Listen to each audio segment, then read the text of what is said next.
ಬಂಧುಗಳಿಗೆ ಸ್ವಾಗತ. ಶ್ರೀ ಗುರುಭ್ಯೋ ನಮಃ. ಹರಿ ಓಂ. ಕುಂಭಕರ್ಣನ ಸಾವಿನ ಸಂಗತಿಯನ್ನ ಮಾತ್ರ ಇವತ್ತು ಓದ್ತಾ ಇದ್ದೇನೆ. ಇಷ್ಟು ಬೃಹತ್ ಕಾವ್ಯದಲ್ಲಿ ಅದೇನು ಆ ದುಷ್ಟ ರಾಕ್ಷಸನ ಸಾವಿನ ಸಂಗತಿಯನ್ನ ಒಂದ್ ದಿವ್ಸ ಪೂರ್ತ ಓದೋ ಅಂಥದ್ದು ಗೊತ್ತಿಲ್ಲ. ನೀವು ಕೇಳಿದ್ಮೇಲೆ ಗೊತ್ತಾಗುತ್ತೆ. ಆತ ಸಾಧಾರಣ ರಾಕ್ಷಸನಲ್ಲ, ರಾವಣನಿಗೆ ಸರಿಸಮ. ನಾನು ಹೇಳಿದ್ದೇನೆ, 4 ಜನ ಚತುರ್ಭುಜ ತರ ಇದ್ದವರು, ಇದರಲ್ಲಿ ಇಬ್ರು ಹೋಗಿ ಒಂದ್ 3 ಹೋದ್ಮೇಲೆ ಒಂಟಿಯಾದ ರಾವಣನ ತೇಜಸ್ಸು 25% ಆಗುತ್ತೆ. ಜೊತೆಗೆ ರಾವಣ ಹೇಗೆ ಬಹಳ ತಪಸ್ಸಿತನದಿಂದ ದೇವತೆಗಳನ್ನು ಮೆಚ್ಚಿಸಿ ವರಗಳನ್ನ ಬ್ರಹ್ಮನಿಂದ ಪಡೆದನು, ಕುಂಭಕರ್ಣನೂ ಕೂಡ ಅದೇ ರೀತಿಯಲ್ಲಿ ಬಹಳಷ್ಟು ದೇವತೆಗಳನ್ನು ಕರಗತ ಮಾಡಿಕೊಂಡಿದ್ದಾನೆ. ಸ್ವಲ್ಪ ಮಟ್ಟಿಗೆ ಅಪರ್ಣ ಇದು ಅಥರ್ವಣ ವೇದದ ಹಿನ್ನೆಲೆಯಲ್ಲಿ ಶಕ್ತಿ ಆರಾಧನೆ ಮಾಡ್ತಾ ಅವನು ದೇಹದ ತುಂಬ ಭೂತ ವೇತಾಳಗಳನ್ನ ತುಂಬಿಕೊಂಡಿದ್ದಾನೆ, ಪಿಶಾಚಿಗಳನ್ನು ತುಂಬಿಕೊಂಡಿದ್ದಾನೆ. ಅದರಿಂದ ಅವನನ್ನ ಹೊಂದೋದಕ್ಕೆ ಸಾಧ್ಯ ಇಲ್ಲ. ಶಕ್ತಿ ದೇವತೆ ಆರಾಧನೆ ಮಾಡುವವನಾದ್ರಿಂದ ಅವನಲ್ಲಿ ಶಕ್ತಿಯ ಇದೂ ಇದೆ. ಶಕ್ತಿ ಅಂದ್ರೆ ಪಾರ್ವತಿಯ ರೂಪ, ಪಾರ್ವತಿಯ ಅನುಗ್ರಹದ ಶಕ್ತಿಯ ಆಭರಣ ಶಕ್ತಿಯಾಗಿದೆ. ಆದ್ದರಿಂದ ಅವನಿಗೆ ಗೆಲ್ಲುವ ಅವಕಾಶ ರಾವಣನಷ್ಟೇ. ಒಂದು ವೇಳೆ ಅವನು ಸೋತ್ರೆ ಅದು ಪಾರ್ವತಿಯ ಸೋಲಾಗ್ತದೆ. ಆದ್ರಿಂದಲೇನೆ ನಾನು ಬಹಳ ಎಚ್ಚರಿಕೆಯಿಂದ ಕುಂಭಕರ್ಣನನ್ನ ಗಮನಿಸ್ತೇನೆ. ಈ ಅಪಾರ ಶಕ್ತಿ ಸಂಚಯ ಆಗಿರೋದ್ರಿಂದಲೇನೆ ಇವನು 1 ವರ್ಷ ಪೂರ್ತ ಎಚ್ಚರಾಗಿದ್ರೆ ಕಷ್ಟ ಜಗತ್ತಿಗೆ ಅಂತ ಬ್ರಹ್ಮದೇವರು ಅವನಿಗೆ ಶಾಪ ಕೊಟ್ಟಿದ್ದಾರೆ.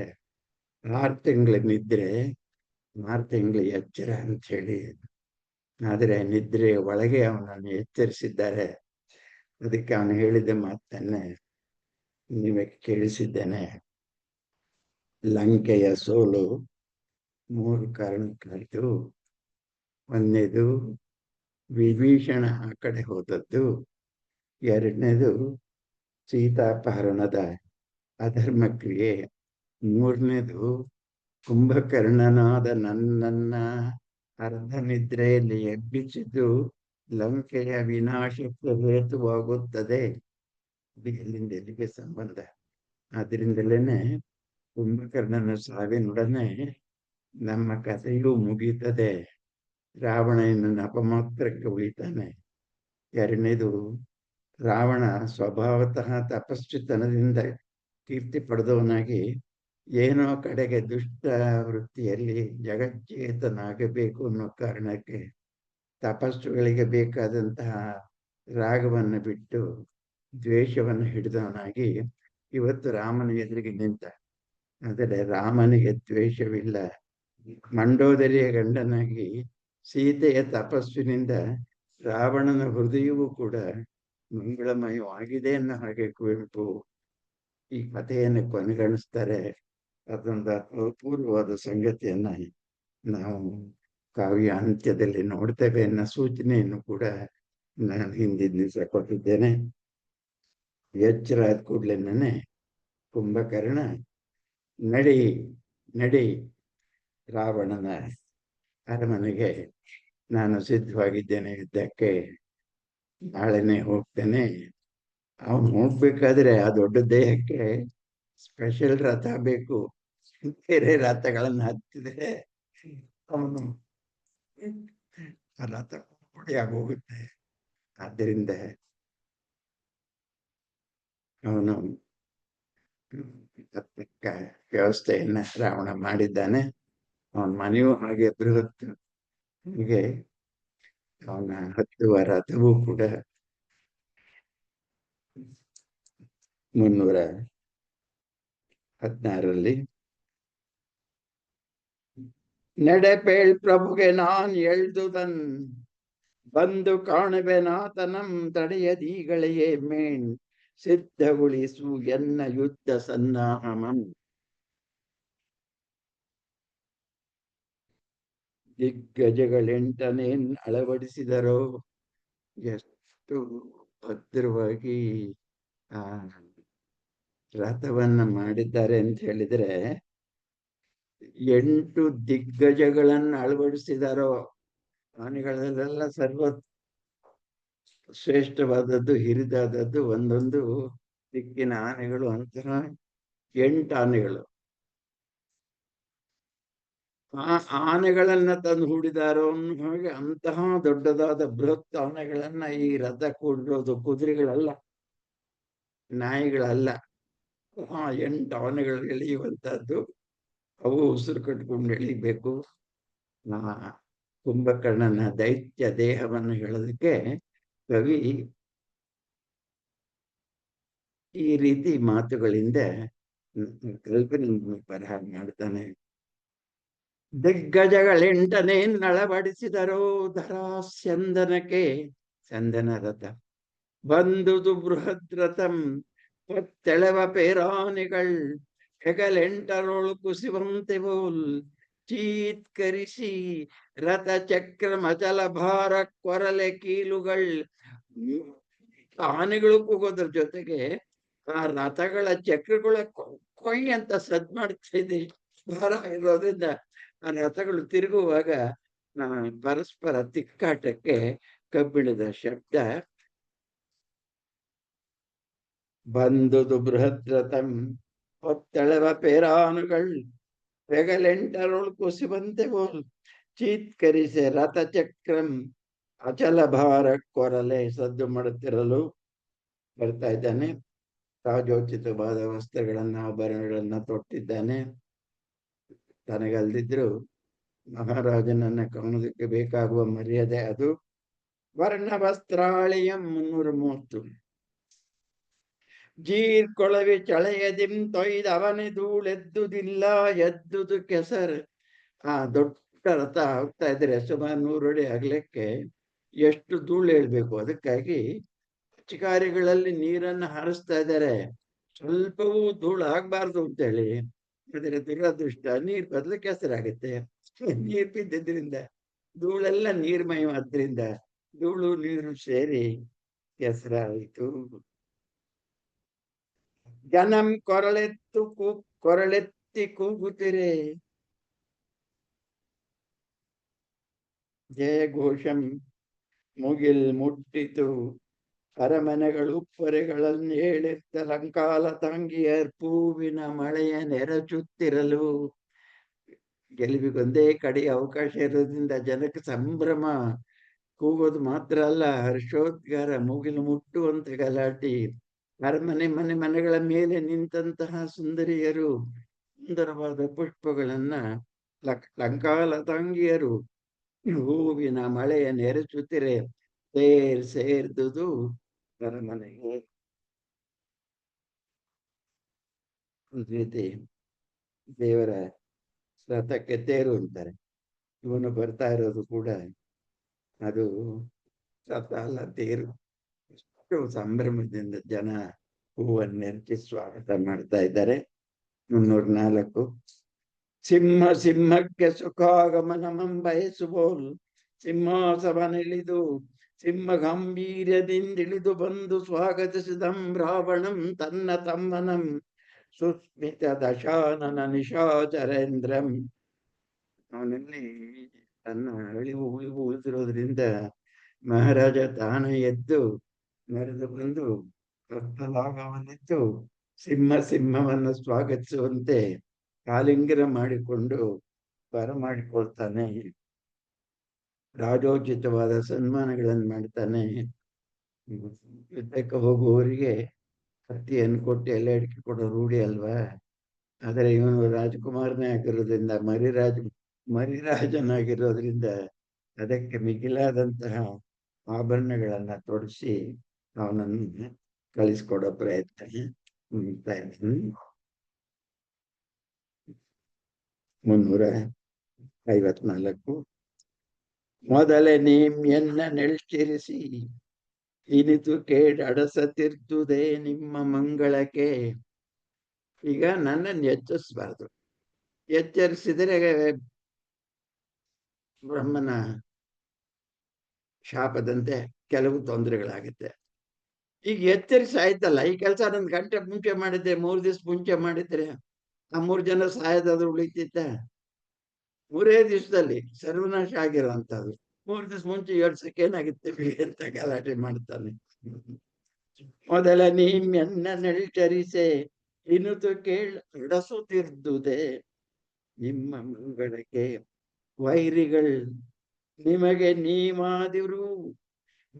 ನೀವಾದಿರಿ ವೈರಿಗಳು, ಬೇರೆಯವರಲ್ಲ. ಯಾಕೆ? ನಾನು ನೆಬ್ಬಿಸದೇ ಇರೋದ್ರಿಂದ ನಿಮ್ ತಪ್ಪು ನಿಮಗೆ ಅವಸಾನಕ್ಕೆ ಕಾರಣವಾಯ್ತಾದ್ರಿಂದ ನಿಮಗೆ ನೀಮಾದಿರಲ್ಲದೆ ಪೆರರ್ ವೈರುಗಳೇ. ಗೀರ್ವಾಣರು ಅಳ್ಕು ವೀರಾಕ್ಷಸ ಬಲಕ್ಕೆ. ದೇವತೆಗಳನ್ನ ಹೆಚ್ಚು ಕಡಿಮೆ ಎಲ್ಲರನ್ನೂ ಗೆದ್ದಿದ್ದಾರೆ. ಇಂದ್ರಾದಿ ಅಷ್ಟದಿಕ್ಪಾಲಕರನ್ನು ಪ್ರತ್ಯೇಕವಾಗಿ ಯಮನನ್ನು ಸೇರಿಸಿ ಗೆದ್ದಿದ್ದಾರೆ. ಅಂತವ್ರು ಈಗ ಕಪಿನ ಜೊತೆ ಸೋಲನ್ನು ಅಂತಂದ್ರೆ ಕಲ್ಪಿಸ್ಕೊಳಕ್ಕಾಗಲ್ಲ ಅಲ್ವಾ? ತುಂಬಾ ನಾಚಿಕೆಯಿಂದ ಬೇಜಾರಿನಿಂದ ಕುಂಭಕರ್ಣ ಹೇಳುವಂತಹ ಮಾತು, ಈ ನಮ್ಮಿ ದೇವಜಿತ್ ಸೈನ್ಯಕ್ಕೆ ಕಪಿಧ್ವಜರು ಇದಿರೇ. ಅಯ್ಯೋ, ನಿಮ್ಮ ಸೋಲು ಕಪಿಧ್ವಜರಿಂದಲ್ತು ರಾಮನಿಂದಲ್ತು ನಿಮ್ಮಿಂದಲೇ ಆಯ್ತು. ಯಾಕೆ? ಧರ್ಮಾಧರ್ಮಂ ಕುರಿತು ಹೇಳುವುದೇನ ಅಪ್ರಕೃತಮಿಲ್ಲ ಇತಿ. ಯುದ್ಧ ಆಗಿದೆ, ಅರ್ಧ ಭಾಗ ಮುಕ್ಕಾಲು ಭಾಗ ಮುಗ್ದಿದೆ, ಇನ್ನೊಂಚೂರು ಉಳಿದಿದೆ, ನಾನು ಹೋದ್ಮೇಲೆ ರಾವಣ ಹೋಗ್ತಾನೆ ಎನ್ನುವಾಗ ಈಗ ಯುದ್ಧ ಮಾಡಿದ್ದು ಈ ತರ ಆದದ್ದು ನೀವು ಅಧರ್ಮ ಮಾಡಿದ್ದಕ್ಕೆ ಅಂತ ಕಾರಣಗಳು ಹುಡುಕೋಕೆ ಇಲ್ಲಿ ಸಂದರ್ಭ ಇಲ್ಲ ಅನ್ನುವಾಗ ಇಂಡೈರೆಕ್ಟ್ ಆಗಿ ನೀವು ಅಧರ್ಮ ಮಾಡಿರೋದ್ರಿಂದ ಯುದ್ಧದ ಪರಿಣಾಮವೂ ಕೂಡ ನಮ್ಗೆ ಹೋಗಿದ್ನಕ್ಕೆ ಆಗಲ್ಲ ಅನ್ನೋದನ್ನು ಕೂಡ ಕುಂಭಕರ್ಣ ಸೂಚಿಸ್ತಾ ಇದ್ದಾನೆ. ಈ ಸಂದರ್ಭದಲ್ಲಿ ಹೇಳಬಾರ್ದು ಇಂತ ಜ್ಞಾಪಕವನ್ನು ಕೂಡ ಹೇಳಿದಷ್ಟೇ ಆಘಾತಕರ.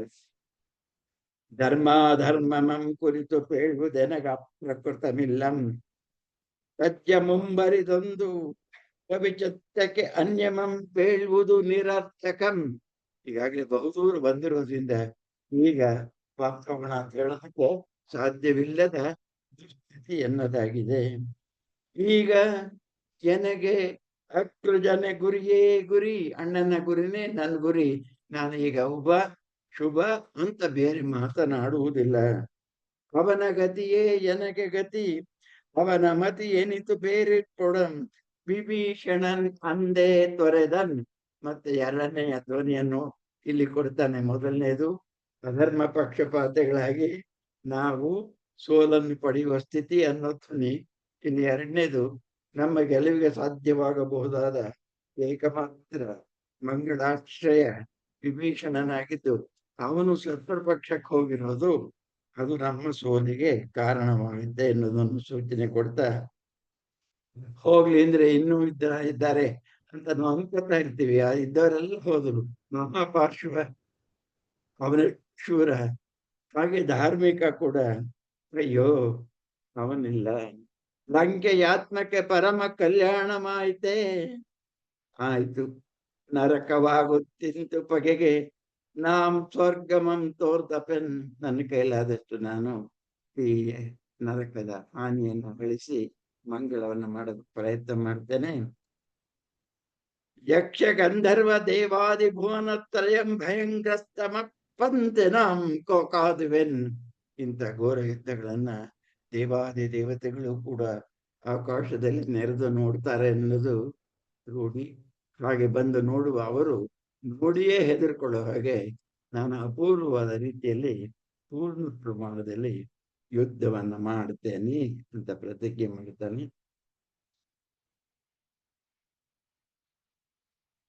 382 ತ್ರೈಲೋಕ್ಯ ಭೀಕರ ಮೆನಲ್ ಬಾನ್ ಪವನ್ಗೆ ಉರ್ಬಿ ನುರ್ಚು ನುರಿಗೈವನ ಶಿರೋಗಿರಿಗಳಂ ಹರಿಗಳ ಶಿರವೆಂಬ ಗಿರಿಗಳನ್ನು ಪುಡಿ ಪುಡಿ ಮಾಡುವೆನು. ರಣಮಾರಿಗೆ ಅರೆಯಾಗಿ ಓ ಕರಿಪಂತೆ ಮಾಳ್ಪೆನ್. ಪಿಶಾಚಿಗಳು, ಪ್ರೇತಗಳು, ಭೂತಗಳು, ಭೂತಿನಿಗಳು ಸಾವಿರ ಸಾವಿರ ಸಂಖ್ಯೆಯಲ್ಲಿ ಶವವನ್ನು ತಿನ್ನೋದಕ್ಕೆ ಯುದ್ಧರಂಗಕ್ಕೆ ಬರ್ತಾರೆ ಅನ್ನೋದು ಕಲ್ಪನೆ. ಹಾಗೆ ಬರಬಹುದಾದ ಲಕ್ಷ ಲಕ್ಷ ಪಿಶಾಚಿನಿಗಳಿಗೆ ಹೊಟ್ಟೆ ತುಂಬಿ ಆಮೇಲೆ ತಿಂದು ವಾಂತಿಯಾಗಿ ಓಡಾಡ್ಬೇಕು ಹಾಗೆ ಮಾಡ್ತೀನಿ. ಅವ್ರು ಎಷ್ಟು ತಿನ್ನೋಕ್ ಸಾಧ್ಯವೋ +1 ಹೆಣ ತುಂಬ್ತೀನಿ ಅವ್ರ ಬಾಯಿಗೆ. ರಣಮಾರಿಗೆ ಅರೆಯಾಗಿ ಸ್ಪಷ್ಟವಾಗಿ ಓ ಕರಿಪಂತೆ ಕಡಿದು ಬಡಿದು ಕುರಿದರಿ ಒಟ್ಟುವೆನು. ಕಡಿದು ಬಡಿದು ಕುರಿದರಿ ಚೂರ ಅಂತ ಅನ್ನೋದಕ್ಕೆ ಪದ. ಮಾರೀಚ ಸೂದನಿಗೆ ರಾಮನಿಗೆ ಮೇದಿನಿ ಸುತೆಯ ನೆವದಿಂದ, ಮೇದಿನಿ ಸುತೆ ಸೀತೆಯ ನೆವದಿಂದ ಎಮ್ಮ ಮೇದಿನಿಯ ಗೆಲ್ದೀಯಲೆಂದು ಬಂದವರ ಒಡಲ ತೊರಳೆ ಮಾಂಸಗಳಂ ಕಿತ್ತು ತೆಗಿತೇನೆ. ಶ್ರೀ ಮಹಾಪಾರ್ಶ್ವನಿಂ ಕಟ್ಟೇರ್ ಒಡೆದು ಹೊಕ್ಕುವುದು. ಏರೆಂದ್ರೆ ಗಾಯ, ತೀವ್ರವಾದ ಗಾಯವನ್ನು ಹೊಂದಿ ತನ್ನ ಹಕ್ಕೆಯಂ ಪಗೆಮಿಗಂ, ಮೃಗಗಳು ಮೃಗಗಳು ತಮ್ಮ ಗೂಡು ಸೇರಿಕೊಂಡಿದೆ ಅನ್ನೋದು ಇಂಡೈರೆಕ್ಟ್ ಆಗಿ ಶತ್ರುಗಳು ಮಹಾಪಾರ್ಶ್ವನಿಂದ ಸೋಲನ್ನು ಅನುಭವಿಸಿ ಹಿಮ್ಮೆಟ್ಟಿದ್ದಾರೆ. ಅದರ ಕೊನೆಯನ್ನು ನಾನು ಮತ್ತೆ ಕಾಣುತ್ತೇನೆ. ಎಲ್ಲೂ ನನಗೆ ಎಲೆ ಅಡಿಕೆ ಕೊಡು, ಆಜ್ಞೆ ಕೊಡು, ಅನುಮತಿ ಕೊಡು, ಪಟ್ಟ ಕೊಟ್ಟು ಯುದ್ಧಕ್ಕೆ. 380 ಇಲ್ಲ 90. ಕುಂಭಕರ್ಣಂ ಕುಳಿತುಕೊಳ್ಳುವನಿತರೊಳೆ ದಿಗ್ಗನೆಳೆದಪ್ಪಿದಂ ರಾವಣಂ. ಹೀಗೆ ಪ್ರತಿಜ್ಞೆಯನ್ನು ಮಾಡಿ ನೀವು ನನ್ನನ್ನು ಎಪ್ಪಿದ್ದಕ್ಕೆ ನಾನು ಸರಿಯಾದ ರೀತಿಯಲ್ಲಿ ನಿಮಗೆ ಸಹಾಯ ಮಾಡ್ತೀನಿ ಅಂತ ಹೇಳಿ ಕೂರ್ತಿದ್ದ ಹಾಗನ್ನೇ ಸುಡುಮ್ಮಂತ ಬಂದು ರಾವಣ ತಪ್ಕೊಂಡ. ಯಾಕೆ? ಚೆನ್ನಾಗಿ ಓಸಿ ಹೊಡಿಬೇಕು, ಗೆಲ್ಬೇಕಲ್ಲ. ಕುಳಿತುಕೊಳ್ಳುವನಿತರೊಳೆ ದಿಗ್ಗನೆಳೆದಪ್ಪಿದಂ ಧನುಜೇಂದ್ರನ ಅವರ ಜನ ಗಿರಿಧೀರ ಗಾತ್ರಮಂ. ವಿವರಿಸಕ್ಕಾಗಲ್ಲ, ಎಂಜಾಯ್ ಮಾಡ್ಬೇಕು. ಗಿರಿ ಧೀರ ಗಾತ್ರ, ಒಂದೇ ಮಾತಿಗೆ ಎರಡೆರಡು ಗುಣವಾಚಕಗಳನ್ನು ಸೇರಿಸ್ತಾರೆ. ಗಿರಿಯಂತೆ ಗಾತ್ರ, ಹಾಗೆ ಧೀರನೂ ಕೂಡ ಇವನನ್ನ ಎರಡೂ ಕೈಗಳಿಂದ ಕಪ್ಕೊಳ್ತಾನೆ. ತನ್ನ ಹೊರೆಯರಿತವಂ, ಯಾರು? ರಾವಣನು ಕುಂಭಕರ್ಣನು. ರೀಪ ಬಲವನ್ ಅರಿತವಂ, ತಮ್ಮನೊಂದು ಅಮೃತ ಪರಾಕ್ರಮವನ್ನೂ ಕೂಡ ಅರಿತವಂ. ಧನುಜೇಂದ್ರ ನವರಜನ ಗಿರಿಧೀರ ಗಾತ್ರಮಂ ದಿಗ್ಗನೆಳೆದಪ್ಪಿದಂ ಬಂದೋಳ್ಗಳಿಂಬಿಗಿದು.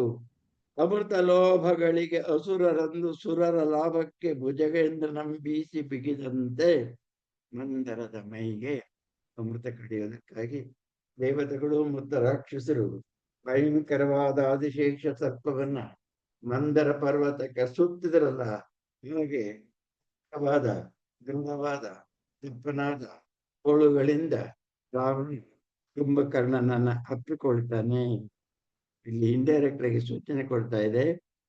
ಆ ಮಂದರಗಿರಿಯಲ್ಲಿ ಎಡಗೋಲು ಮಾಡಿ ಭುಜಗನನ್ನು ಹಗ್ಗ ಮಾಡಿ ಸಮುದ್ರವನ್ನು ತುಳಿದಾಗ ಅಮೃತ ಹುಟ್ಟಿದಂತೆ ಈ ಕುಂಭಕರ್ಣನನ್ನು ಹಾವಿನಂತೆ ಇರುವಂತ ಕೋಳುಗಳಿಂದ ಒಪ್ಪಿಕೊಂಡ ರಾವಣನ ಕ್ರಿಯೆಯು ಅಮೃತದ ಉದ್ಭವಕ್ಕೆ ಕಾರಣವಾಗುತ್ತದೆ ಎಂಬುದು ಕುವೆಂಪು ಹೇಳಬೇಕಾದ ಧ್ವನಿ.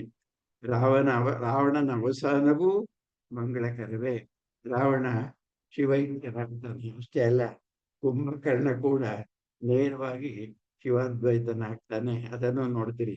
ಆದ್ರಿಂದ ಇವೆಲ್ಲವೂ ಕೂಡ ಎಲ್ಲರ ಮಂಗಳನ ದಾರಿಗಾಗಿ ನಡೆವ ಯುದ್ಧವಾದ್ದರಿಂದ ಮಂದರದ ಪ್ರತಿಮೆಯನ್ನು ಕೊಡಿತಾನೆ. ಬಾಯ್ ತುಂಬಾಯನೆ ಹೊಗಳಿದನು ತಮ್ಮನಂ, ತೆಗಳ್ದನ್ ಇಂಗಿತದಿಂದ ವಿಭೀಷಣನ ಚರಿತ್ರೆಯಂ. ನೀನ್ ಎಷ್ಟು ಬೇಜಾರಾದ್ರೂ ನನ್ ಜೊತೆ ಯುದ್ಧ ಮಾಡ್ತೀಯ. ತಮ್ಮ ಅವನು ಬೇಜಾರಾಯ್ತು ಅಂತ ವಾಕೌಟ್ ಮಾಡ್ತಾನೆ. ಸರಿ, ನಾವ್ ಮಾಡಿದ್ದು ಅಂತ ಅವನನ್ನು ಒಂದ್ ಮಾತು ಬೈದು ತೊಡಸಿದಂ ಕೆಯೂರಮಂ ತೋಳ್ಗೆ ಭುಜ ಕೀರ್ತಿಯನ್ನ, ಅಂದ್ರೆ ಯುದ್ಧಕ್ಕೆ ಹೋಗೋದಕ್ಕೆ ಅನುಮತಿ ಕೊಡೋದಕ್ಕಾಗಿ ಮಾಡುವಂತ ಅಲಂಕಾರಗಳು ಅವನಿಗೆ ಗೌರವವನ್ನು ಅರ್ಪಿಸ್ತಾ. ಹೋಗು ನಡೆ 416. ಹೋಗು ನಡೆ ಪಗೆ ಪಡೆಯ ಕಡಲ ಕಡೆ. ವಿವರ್ಸ್ ಟೈಮ್ ಇಲ್ಲ. ನನ್ನ ಪದಗಳು ಅದು ಎಷ್ಟು ಎಚ್ಚರಿಕೆ ಹಣಿದ್ದಾರೆ ಅಂದ್ರೆ ಅದು ಎಷ್ಟು ಟೈಮ್ ತಗೊಂಡ್ರು ಅಂತ ಆಶ್ಚರ್ಯವಾಗುತ್ತೆ. ಅಥವಾ ಹಾಗೆ ಪುಂಖಾನುಪುಂಖವಾಗಿ ಬರೆಯುವ ಸಾಮರ್ಥ್ಯವೇ ಗುರುಗಳಿತ್ತು. ನಡೆ ಪಗೆ ಪಡೆ ಕಡಲ ಕಡೆ. ಡಕಾರಗಳ ಡಕಾರಗಳನ್ನ ಬಳಸಿದ ರೀತಿಗೆ ನಾನು ಈ ಮಾತನ್ನು ಹೇಳಿದೆ. ಪಡೆ ಪಡೆಯ ಕಡಲ ಕಡೆ ಪೋ. ಪಡೆ ಕಡಲಿನಂತ ದೊಡ್ಡವಾದದ್ದು ಅನ್ನೋದಕ್ಕೆ ಈ ಮಾತುಗಳು. ಸೋಲ್ ನಂಜನೂರಿಗೆ ಉಣಿಸಿವ ಹರಿಗಳಿಗೆ ಉಣಿಸಿವ ಸೋಲಿನ ನಂಜು. ಟಾಗ್ ಸೋದಯ ನಮಗೆ ಅಮೃತ, ಅವರಿಗೆ ನಾಶ. ವಾನರ ಭಯಂಕರನಾಗು ಹೋಗಿ ಬಾ ಲಂಕೆಗೆ ಜಯಶ್ರೀ ಗಂಡನಾಗು. ಜಲಮಕ್ಕೆ ಶುಭಮಕ್ಕೆ ನಿನಗೊಳ್ಳಿತಕ್ಕೆ ಹರಕೆ. ವಂಶದ ಜಸಕ್ಕೆ ಪೊಂಗಳಸಮಕ್ಕೆ. ವಂಶದ ಕೀರ್ತಿಗೆ ಬಂಗಾರದ ಕಳಸ ನಿನ್ನಿಂದಾಯ್ತು. ತಾಯಿ ತಂದೆ ವಿರ ಸಂತಸದ ಪದುಮಕ್ಕೆ ಕಾಲುಗಳಿಗೆ. ನೇಸ ಹೃದಯದ ಮುದಂತಾನಕ್ಕೆ. ಪದ್ಮ ಕಮಲ ಬಂದಾಗ ಸೂರ್ಯ ಬಂದಾಗ ಅರಳುತ್ತದೆ. ಹಾಗೆ ತಂದೆ ತಾಯಿಯರ ಪಾದ ಪದ್ಮ ನಿನ್ನ ಗೆಲುವಿನ ಸೂರ್ಯದಿಂದ ಅರಳುತ್ತದೆ ಅನ್ನೋದು ಸುಂದರವಾದಂತಹ ಪ್ರತಿಮೆ. ಸಾಧಾರಣವಾದ ಎಲ್ಲರೂ ಬಳಸುವ ಸೂರ್ಯ ಪದ್ಮದ ಕವಿ ಸಮಯದ ನೀರಸ ಪ್ರತಿಮೆಯನ್ನ ಎಷ್ಟು ಅರ್ಥವತ್ತಾಗಿ ಜಾಣತನದಲ್ಲಿ ಕವಿ ಬಳಸಿದ್ದಾರೆ ಅಂತ ನನಗೆ ವಿಸ್ಮಯ ಆಗತ್ತೆ. ರಸಮಲ್ತೆ ರುದ್ರ ದೃಷ್ಟಿಗೆ ರೌದ್ರಮಂ. ಕುಂಭಕರ್ಣ ನಂತಕ್ಕೆ ಹೇಳುವ ಶೀರ್ಷಿಕೆಯ ಪದ ಹೇಗಿದೆ: ರುದ್ರ ದೃಷ್ಟಿಗೆ ರೌದ್ರಮಂ ರಸಮಲ್ತೆ. ಈ ಭಯಂಕರವಾದ ಹೋರಾಟದ ಕಥೆಯೂ ಕೂಡ ನವರಸಗಳಲ್ಲಿ ಅದ್ಭುತವೂ ಒಂದು ರಸ, ಭಯಾನಕವೂ ಒಂದು ರಸ. ಹೇಗೆ ಶೃಂಗಾರ ಹಾಸ್ಯ ರಸವಾಗಿ, ರಸ ಅಂದ್ರೆ ಕಾವ್ಯ ಬಹುಭಾಗ ಉಂಟಾಗುವ ಆನಂದಕ್ಕೆ ಹೇಳುವ ಪದ. ಶೃಂಗಾರ, ವೀರ, ಕರುಣ, ಅದ್ಭುತ, ಭಯಾನಕ, ಹಾಸ್ಯ ಎಲ್ಲವೂ ಕೂಡ ಭಿನ್ನ ಭಿನ್ನ ಅನುಭವಗಳಿಂದ ಉಂಟಾಗುವಂತಹ ಮನಸ್ಸಿನ ಆನಂದದ ಅನುಭವಗಳು ನವರಸಗಳು ಅಂತ ಹೇಳಿ. ನವರಸಗಳಲ್ಲಿ ರೌದ್ರವೂ ಇದೆ, ಭಯಂಕರವಾದ ವರ್ಣನೆ ಚಿತ್ರಣವೂ ಕೂಡ. ಆಹಾಂತ ವಿಸ್ಮಯವೂ ಒಂದು ರಸವೇ. ಹಾಗೆ ವಿಸ್ಮಯವನ್ನು ಉಂಟು ಮಾಡುವುದಾದ್ದರಿಂದ ಈ ರಸ ಇವತ್ತು ತುಂಬಿ ಹರಿತಾ ಇದೆ ಅನ್ನಕ್ಕಾಗಿ ಪ್ರವಾಹ ರೂಪದಲ್ಲಿ ಈ ಶೀರ್ಷಿಕೆಯನ್ನು ಕೊಡ್ತಾನೆ. ರೌದ್ರಮಂ ರಸಮಲ್ತೆ. ಯಾರಿಗೆ? ರಸದೃಷ್ಟಿ ಇರುವವರಿಗೆ, ನೋಡಬಲ್ಲವರಿಗೆ, ರುದ್ರ ದೃಷ್ಟಿ ಇರುವಂಥವರಿಗೆ.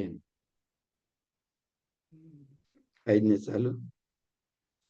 ಭಯ ಬೇಡ ಸೀತಾ ರುಮಯರ್ ಐದೆ ತನಕ್ಕೆ ಮುಡಿಪಿಡುವೆನ್. ಎನ್ನ ಕನ್ಯಾ ತಪಸ್ಸರ್ವ ಫಲಮಂ ಮುಡಿಪಿಡುತ್ತೇನೆ. ಸಂದರ್ಭ ಗೊತ್ತಾಗಿ ಮತ್ತೊಮ್ಮೆ ಮೊದಲಿಂದ ಓದ್ತೇನೆ. ಓ ಹೇಳೋ ಸ್ಟೈಲ್ ಅದು. ಓ ತಿಮಿರಾರಾತಿಗೇನ್ ಭಯಮೋ. ತಿಮಿರ ರಾತ್ರಿ ಸೂರ್ಯನಿಗೇನು ಭಯವೇ ಕೇಳ್. ಏಕೆ ತಡೆಯುತಿಹನ ಅನೂರುವ ಬರುದಶ್ವಕುರ ವೇಗವಂ. ಅನೂರ ಅಂದ್ರೆ ಸೂರ್ಯನ ಸಾರಥಿ, ರಥದ ಸಾರಥಿ. ಅವನ್ ಯಾಕೆ ನಿಧಾನಕ್ಕೆ ಬರ್ತಿದ್ದಾನೆ? ಸಂಯಮಿಸಿ ಕರ ಕಲೀನಂಗಳಂ. ಕಲೀನ ಅಂದ್ರೆ ಕಡಿವಾಣಗಳನ್ನ ಯಾಕೆ ಸಕ್ಕಾಗಿ ಹ್ಯಾಂಡಲ್ ಮಾಡ್ತಾ ಇಲ್ಲ, ವೇಗವಾಗಿ ರಥ ಓಡಿಸ್ತಾ ಇಲ್ಲ. ಬೇಗ ಬರ್ಬೇಕು, ಬೇಗ ಸೂರ್ಯೋದಯ ಆಗ್ಬೇಕು, ಬೇಗ ಯುದ್ಧ ಪ್ರಾರಂಭ ಆಗ್ಬೇಕು, ಬೇಗ ರಾಕ್ಷಸ ಸಾಯ್ಬೇಕು. ಕವಿ ಅದಕ್ಕೆ ಪೀಠಿಕೆಯಾಗಿ ಹೇಳ್ತಾರ ಮಾತು: ಯಾಕೀ ನಿಧಾನ ಮೂಡಣದ ಮಲೆಯೇರಿ ನೋಡೆಲ್ಲ ಮಂಬೆಳಗಿ. ಆಗ ಕಂಠ ಋತಿಯಿಂದ ಇಲಾ ಶ್ರೇಯಂ ಸಾರಿ. ಸೂರ್ಯನಿಂದ ಬಾತ್ ಕುಡಿಯನಿ ಹಕ್ಕಿ ಪಕ್ಷಿಗಳೆಲ್ಲ ಎತ್ತು ಕಿಲಿ ಸದ್ ಮಾಡ್ತಾ ಕಂಠ ವೃತ್ತಿಯನ್ನು ಹಾಡನ್ನು ಹಾಡುತ್ತಾ ಮೊದಲಿಗಾಗಿ ಹೊರಡುವ ಆ ಸಂದರ್ಭ ರೋಮಾಂಚಕರವಾದದ್ದು. ಇನ್ನು ಯಾಕೆ ನಿಧಾನ ಮಾಡ್ತಿದ್ದಾನೆ, ಇನ್ನು ಯಾಕೆ ಹಕ್ಕಿಗಳು ಹಾಡ್ತಾ ಇಲ್ಲ ಅಂತ ಕವಿಯ ಪ್ರಶ್ನೆ. ಇದನ್ನ ಯಜಮಾನರಿಗೆ ಇವತ್ತು ಬಹಳ ಕುತೂಹಲದಿಂದ ಶಿವಪಾರ್ವತಿಯರು ಯುದ್ಧವನ್ನ ನೋಡ್ತಾರೆ. ಅದಕ್ಕಾಗಿ ದೇವಿ ಕೇಳ್ತಾ ಇದ್ದಾಳೆ, ಯಾವುದೇ ಕಾರಣಕ್ಕೆ ರಾಮನಿಗೆ ಸೋಲಾಗಬಾರದು ಇವತ್ತು. ಸೀತಾ ಡುಮಯರ ಐದೆತನಕ್ಕಿಂದು ಮುಡಿಪಿಡುತ್ತೇನೆ ನನ್ನ ತಪಸ್ಸರ್ವ ಫಲಮಂ ಎಂದಳ ಗಿರಿಜೆ. ಇಂತೆಂದು ಬೆಸಸಿದಳು ಶಿವೆ ತನ್ನ ಸೇವಕರಿಗೆ, ತಿರುಗಿದಳು ಶಂಕರನ ಕಡೆಗೆ. ಕೈಲಾಸಗಿರಿ ಶೃಂಗಕ್ಕೆ ಕೋಡು ಮೂಡಿದ ತೆರದಿ ನಿಂತು ಭೂಲೋಕಮಂ ಗಂಭೀರ ಮುಖಮುದ್ರೆಯಿಂದ ನೋಡುತ್ತಿದ್ದ ರುದ್ರದೇವನನ್ನ ಪಕ್ಕದಲ್ಲಿ ಕೂತು ಅವನು ಕುತೂಹಲದಿಂದ ನೋಡ್ತಿದ್ದಾನೆ. ಇವಳು ನಿಶ್ಚಯಿಸಿದ್ದಾಳೆ ನನ್ನ ಶಿಷ್ಯನಿಗೆ ಸೋಲಾಗಬಾರ್ದು ಅಂತೇಳಿ. ನಾನು ಶಕ್ತಿ ಆರಾಧಕನಾದ್ರಿಂದ ಸ್ವಲ್ಪ ರುದ್ರನ್ಗಿಂತ 1% ಜಾಸ್ತಿ ಪ್ರೀತಿ ಭಕ್ತನ ಮೇಲೆ ಗಿರಿಜೆಗೆ. ಆದ್ರಿಂದ ಮೊದಲು ಅವಳ ಮಾತನ್ನು ಹೇಳಿ ಗಂಭೀರ ಮುಖದಿಂದ ನೋಡ್ತಾ ಇರೋ ರುದ್ರದೇವನನ್ನ ತರುವಾಯ ಕವಿ ಹೇಳ್ತಾನೆ, ಅನ್ನುತ್ತಮಾರ್ಥಮನೆ ಬಳಿನಿಂದ ಸತಿಗೆ ಪಾರ್ವತಿಕ ಕೈದೋರಿದಂ ಅಥೋ ನೋಡು ಲಂಕೆಯೆಡೆ. ರುದ್ರ ತನ್ನ ಅರ್ಧಾಂಗಿಗೆ ಗಿರಿಜೆಗೆ ಅದೋ ನೋಡು ಅಂತ ತೋರಿಸ್ತಾ ಇದ್ದಾಳೆ. ಯುದ್ಧ ರಂಗದಲ್ಲಿ ಶೂರನಾಗಿ ಯುದ್ಧಕ್ಕೆ ನಿಂತ ಶಿಷ್ಯ ತನ್ನ ಆರಾಧಕ ಕುಂಭಕರ್ಣನನ್ನ ಕಾಣ್ಗಿರಿಜೆ ನೋಡೆ ವಾದಿಹುದೆಂದು ನಿನಗೊಂದು ಕಣ್ಣಾವತಣಂ. ನೋಡಿ ಹಣೆ ಬರ ಅವನು ನನಗೆ ಕಣ್ಣಾವತಣ. ಯಾಕೆಂದ್ರೆ ಸಾವು ಅನ್ನೋದು ನಿಜವಾದ ಸಾವಲ್ಲ, ಪರಮಾತ್ಮನಲ್ಲಿ ಅದ್ವೈತವಾಗುವುದು ಅನ್ನೋ ಕಲ್ಪನೆಯನ್ನ ಮೊದಲೇ ನಾನು ಹೇಳಿದ್ದೇನೆ. ಇಲ್ಲೆಲ್ಲರೂ ಕೂಡ ಅದ್ವೈತ ಶ್ರೀ ಸುಖವನ್ನು ಅನುಭವಿಸುವವರು. ಆದ್ದರಿಂದ ಇಲ್ಲಿ ಕಾಣುವ ಸಾವು ಶಿವನ ಪಾರ್ವತಿಯ ದೃಷ್ಟಿಯಲ್ಲಿ ಅದು ಶಿವ. ಆದ್ದರಿಂದ ಗಿರಿಜೆ ನಿನ್ನ ಕಣ್ಣಿಗೆ ಇವತ್ತೊಂದು ಹಬ್ಬ ಕಾಣುತ್ತಿದೆ. ನಾ ತೋರಿಸ್ತಾ ಇರೋ ಜಾಗವನ್ನ ನೋಡ್ತಾ ಇರು. ನೋಡೆಮ್ಮ ಭೈರವನೆ ಪೊಕ್ಕಿರ್ಪನಾಥನಂ. ದೇಹದಲ್ಲಿ ಕುಂಭಕರ್ಣನ ದೇಹದಲ್ಲಿ ಪ್ರಧಾನ ಸೇನಾನಿ ಭೈರವ ಅವನನ್ನು ಹೇಳಿದ್ದಾನೆ. ಅದರಿಂದ ಇವತ್ತಿನ ಯುದ್ಧದಲ್ಲಿ ಅವನು ಯುದ್ಧ ಮಾಡ್ತಾ ಇದ್ದೀವಿ. ವಿಶ್ವತಮ್ಮನಿಗೆ ಒಂದು ವರ ಇತ್ತಂತೆ, ಶಿವನ ವರ, ನೀನು 2 ವರ್ಷಗಳಿಗೆ ನಾನೇ ಆಗ್ಬಿಡು ಅಂತೇಳಿ. ಅಂದ್ರೆ ಈಶ್ವರ ಹಳೆಯ ಕಾಲದಲ್ಲಿ ಭಯಂಕರ ರುದ್ರನಾಗಿ ಆಟಾಟೋಪ ಮಾಡ್ತಾನಲ್ಲ, ಆ ಆಟಾಟೋಪಗಳನ್ನ 2 ವರ್ಷಗಳಿಗೆ ಮಾಡೋ ಹಕ್ಕು ವಿಶ್ವತಮ್ಮನಿಗೂ ಇತ್ತು, ವರ ಇತ್ತು. ಆ ಸಮಯದಲ್ಲಿ ಸಿಕ್ಕಿದ್ರೆ ದ್ರೋಣ ಭೀಷ್ಮರಾದಿಯಾಗಿ ಸರ್ವವನ್ನು ನಾಶ ಮಾಡೋ ಸಾಮರ್ಥ್ಯ ಅವನಿಗಿತ್ತು. ಆದ್ರೆ ಅದನ್ನ ಸರಿಯಾದ ಪ್ರಯೋಗ ಮಾಡದೇ ನೋಡ್ಕೊಳ್ಳೋ ಶಕ್ತಿ ಕೂಡ ವರ ಕೊಟ್ಟ ದೇವರಿಗೆ ಇದು. ಅದರಿಂದ ನಾಶ ಆಗ್ಲಿಲ್ಲ. ಇಲ್ಲೂ ಕೂಡ ಭೈರವ ಆರಾಧನೆ ಮಾಡಿ ಎಲ್ಲರಲ್ಲಿ ಸ್ವಾಮಿ ಮಾಡ್ಕೊಂಡಿದ್ದಾನೆ ಕುಂಭಕರ್ಣ. ಅದನ್ನ ತೋರಿಸ್ತಾನೆ ತನ್ನ ಪತ್ನಿಗೆ. ವಾನರರ ದಳದೊಳು ಪ್ರಚೋದಿಸಲು ಪ್ರಾಣ ಪ್ರಳಯನ. ಭೈರವ ಪ್ರಳಯವನ್ನು ಉಂಟು ಮಾಡುವುದಕ್ಕಾಗಿ ಕುಂಭಕರ್ಣನ ದೇಹದಲ್ಲಿ ಸೇರಿದ್ದಾನೆ. ಭವಾನಿ ಹೆದರಿದಳು ಅವಳಿಗಳು. ಭವಾನಿ ಬೆದರಿದಳವನ ನುಡಿಗೆ ಬೆರಗಿದಳಡಿಗೆ. ಅಯ್ಯೋ ರಾಮ ಸಾಯಬಾರ್ದು, ಸಾಲಿಗೆ ಬೀಳ್ತೀನಿ, ಕರುಣಿಸು ಕರುಣಿಸು ಕರಗು ನನಗೆ. ವಿಷಧರೋ ಉರಗಧಾರಿ ವಿಷ ಉರಗ ಕಾಳ ಸರ್ಪವನ್ನ ಧರಿಸಿದ ಓ ಭಯಂಕರ ಶಿವ, ನೀನು ನನಗೆ ಅನುಗ್ರಹ ಮಾಡು. ಊರ್ಮಿಳೆಗೆ ಕುಂಕುಮಕ್ಕೆ ಭಂಗ ಬಾರಬಾರದು, ಸೀತೆಯ ಕುಂಕುಮಕ್ಕೆ ಭಂಗ ಬರಬಾರದು. ಈ ಎರಡನ್ನ ನಿನ್ನಲ್ಲಿ ನಾನು ಅನುಗ್ರಹವನ್ನ ಬೇಡ್ತೇನೆ. ಲಕ್ಷ್ಮಣ ರಾಮರ ರಕ್ಷೆ ನಿನಗಿರಲಿ. ಅಯ್ಯೋ, ಯಾಕೆ ಬೇಡ್ಬೇಕು? ನಿನಗ ಶಕ್ತಿ ಇಲ್ವಾ? ಜಗನ್ಮಾತೆ ನೀನು ನನ್ನನ್ನು ಕೇಳೋದೇನು? ನಿನ್ನ ಅಕ್ಕರ ಅವರಿಗಿದೆ. ನಿನ್ನಂಶ ಸೀತೆ.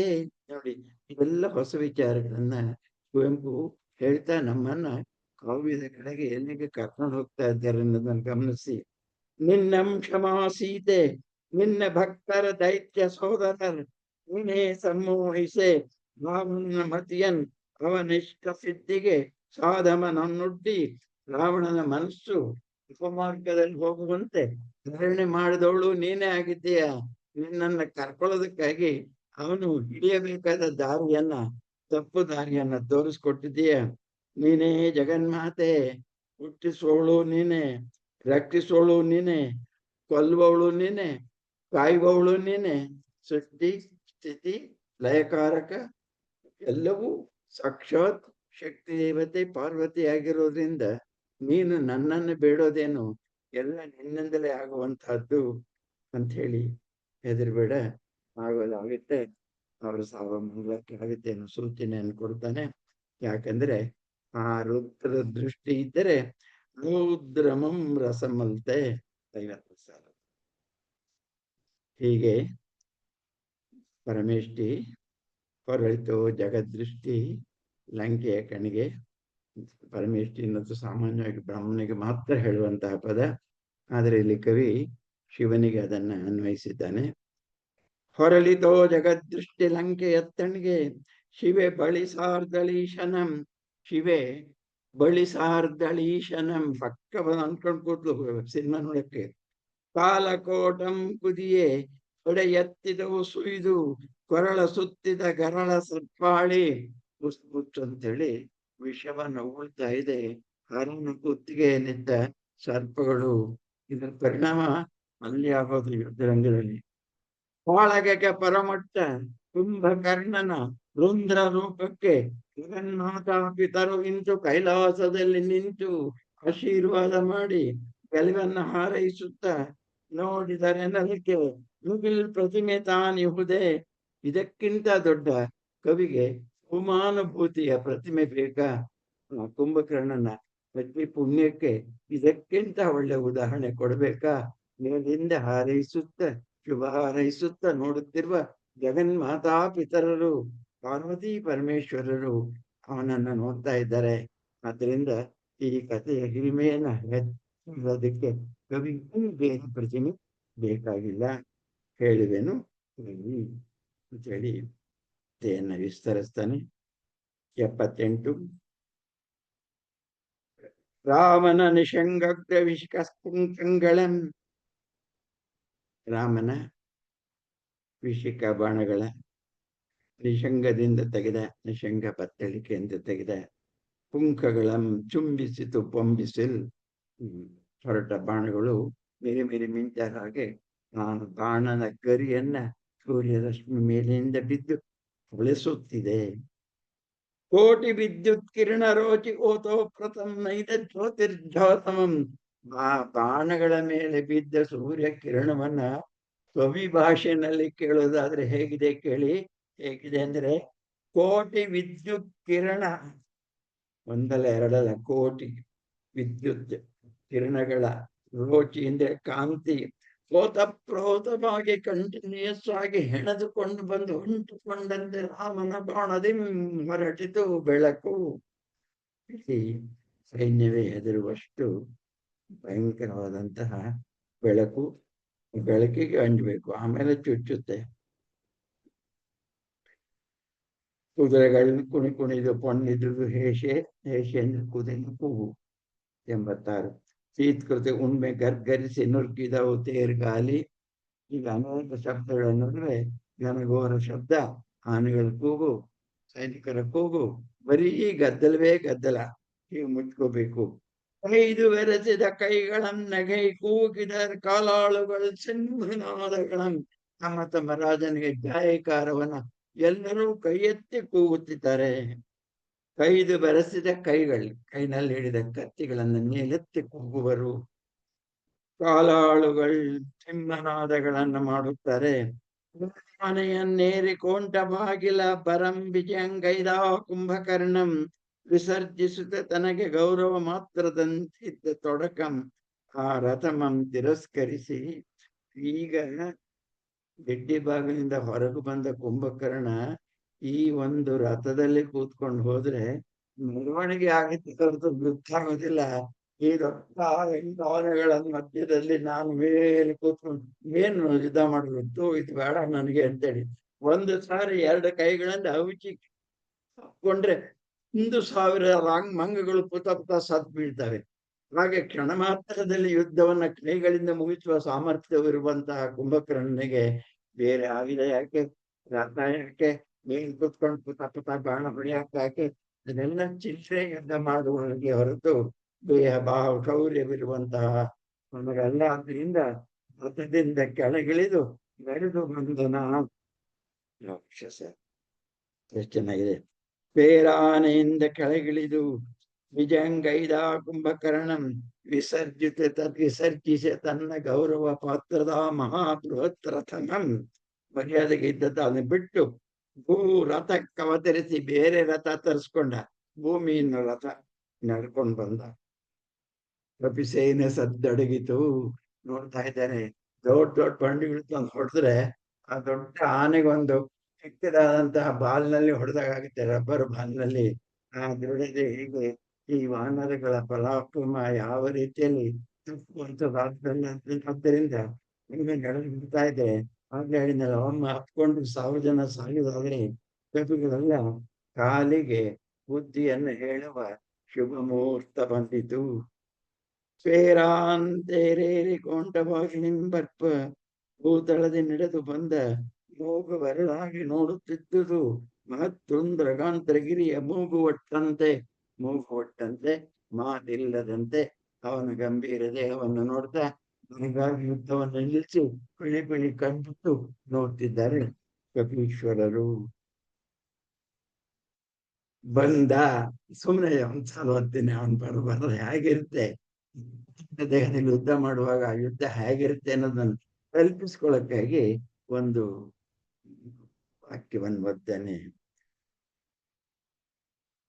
ನೋಡುತ್ತೀರೆ, ನೋಡು ಪಜ್ಜೆ ಪಜ್ಜೆಗೆ ತೆರೆಗೆ ಪುಟ್ಟಲ್ ಪ್ರಕಂಪನಂ, ಹೆಜ್ಜೆ ಹೆಜ್ಜೆಗೆ ಭೂಮಿಯ ಮೇಲೆ ಒಂದೊಂದೇ ಹೆಜ್ಜೆ ಇಟ್ಟಾಗ ಆ ಭೂಮಿ ಪ್ರಕಂಪನವಾಗಿತ್ತು, ನಡುಕ್ತಾ ಇತ್ತು.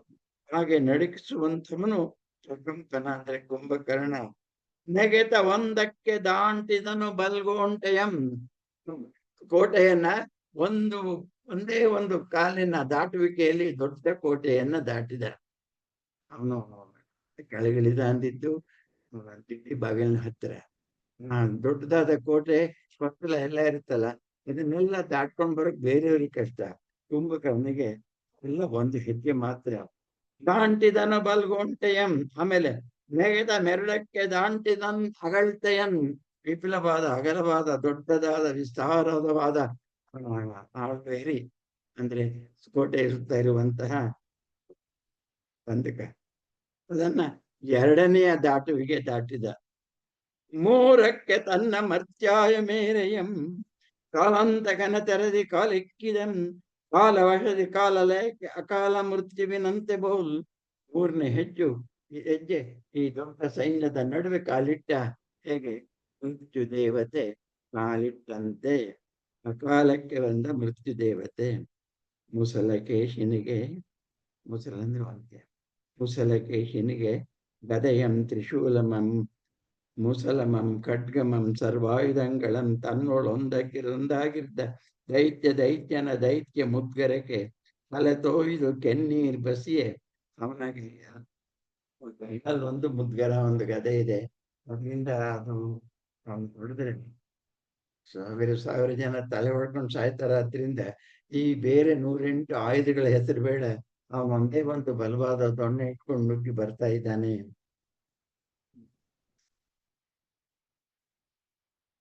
ತುಳಿದು ಬರಿಗೈದು, ತನ್ನ ಎದುರು ಅಪಾರ ಸಂಖ್ಯೆಯಲ್ಲಿದ್ದ ಕಪುಗಳನ್ನ ಬಯಲು ಮಾಡಿ ಬರಿಗೈದು ಯುದ್ಧವನ್ನ ರಿಸಲ್ಟ್ ಮೂಲಕ ತುಂಬಾ ಚೆನ್ನಾಗಿ ವಿಜೃಂಭಿಸ್ತಾರೆ.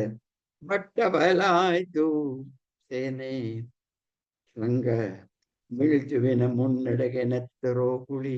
ಮೃತ್ಯುವಿಗೆ ಹೆಣ ಮುಂಚೆ ರಕ್ತದ ಓಕಳಿ ಮೊದಲು ಹೋಗುತ್ತೆ. ಇದು ಮಹಾಸಮರ ಯಂತ್ರ ಸ್ವರೂಪ.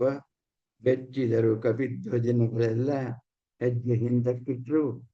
136 ಮರ ಕಲ್ಲು ಕೈದು ನಿಂತಲ್ಲೇ ಎಸೆದು ಕಿತ್ತೋಡಿದರು.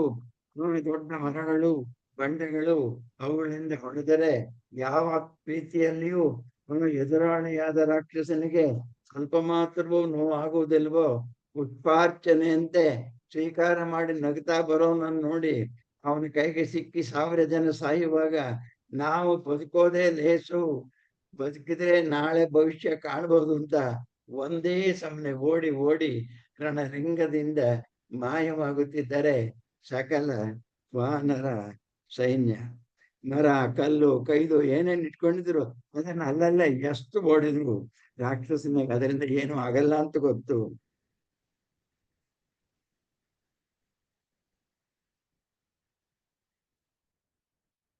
ಗಲಿವರ್ನ ಸಾಹಸ ನೀವು ಓದಿದ್ದೀರಿ, ಆ ಚಿತ್ರ ಜ್ಞಾಪಕಕ್ಕೆ ಬರುತ್ತೆ. ಈ ಸೈನಿಕರು ಹೊಡೆಯುವಂತಹ ಬಾಣಗಳು ಅದು ಆರಂಗಲದ ಮನುಷ್ಯರು ಹೊಡೆಯುವ ಸೂಜಿಯಂತೆ ಕಾಣ್ತಿತ್ತಂತೆ ಅವನಿಗೆ. ಓಡಿದರು. ತಮಗಿದ್ದ ಗೌರವಕ್ಕೆ ಎಳ್ಳು ನೀರು ಕೊಟ್ರು. 43. ದಿಕ್ಕು ದಿಕ್ಕುಗೆ ಓಡಿದವು. ಬಾಳ್ ಭೂಮಿ ಸರ್ವಮಂ ವೈರಕ್ಕೆ ತರಂಬಿಟ್ಟು ಓಪನ್ ಮಾಡಿಕೊಟ್ಟು ಏನಾರ ಮಾಡ್ಕೊಬಾರ ನಾವು ಬದುಕೋತೀವಿ ಅಂತೇಳಿ ಹಿಂಜರಿಯುತ್ತಿರ್ತ ಕಪಿಗಳನ್ನು ವಾಲಿಯ ಸುತನ ಭಂಗವನ್ನು ನೋಡಿ ಓಡೋರ್ಗನ್ನು ನೋಡ್ತಾ ಇರುವಾಗ ಅವರನ್ನ ಹುರಿದುಂಬಿಸಿ ಮುಂದಕ್ಕೆ ನುಗ್ಗಿಸಬೇಕಾದ ರಾಜಕುಮಾರನಾದ ಭಂಗದ ದಪ್ಪಾಗಿ ಕಣ್ಬಿಟ್ಟು ಬೀಳ್ಬಿಟ್ಟು ನೋಡುವಾಗ ಅಯ್ಯೋ ರಾಮ ಇದೇನ್ ಗತಿ ಹೀಗಾಯ್ತಲ್ಲ ಅಂತೇಳಿ ಲಕ್ಷ್ಮಣನಂತವರಿಗೆ ಬಾಯಿ ಪಡ್ಕೊಳ್ಳೋ ಅಷ್ಟು ದ್ವೇಷ ದುಃಖ ಹೆಚ್ಚು ಎದ್ದು ಬಂತು. ವಾಲಿಯ ಸುತನ ಭಂಗಮಂ ನೋಡಿ ಕೆರಳಿತ್ತು.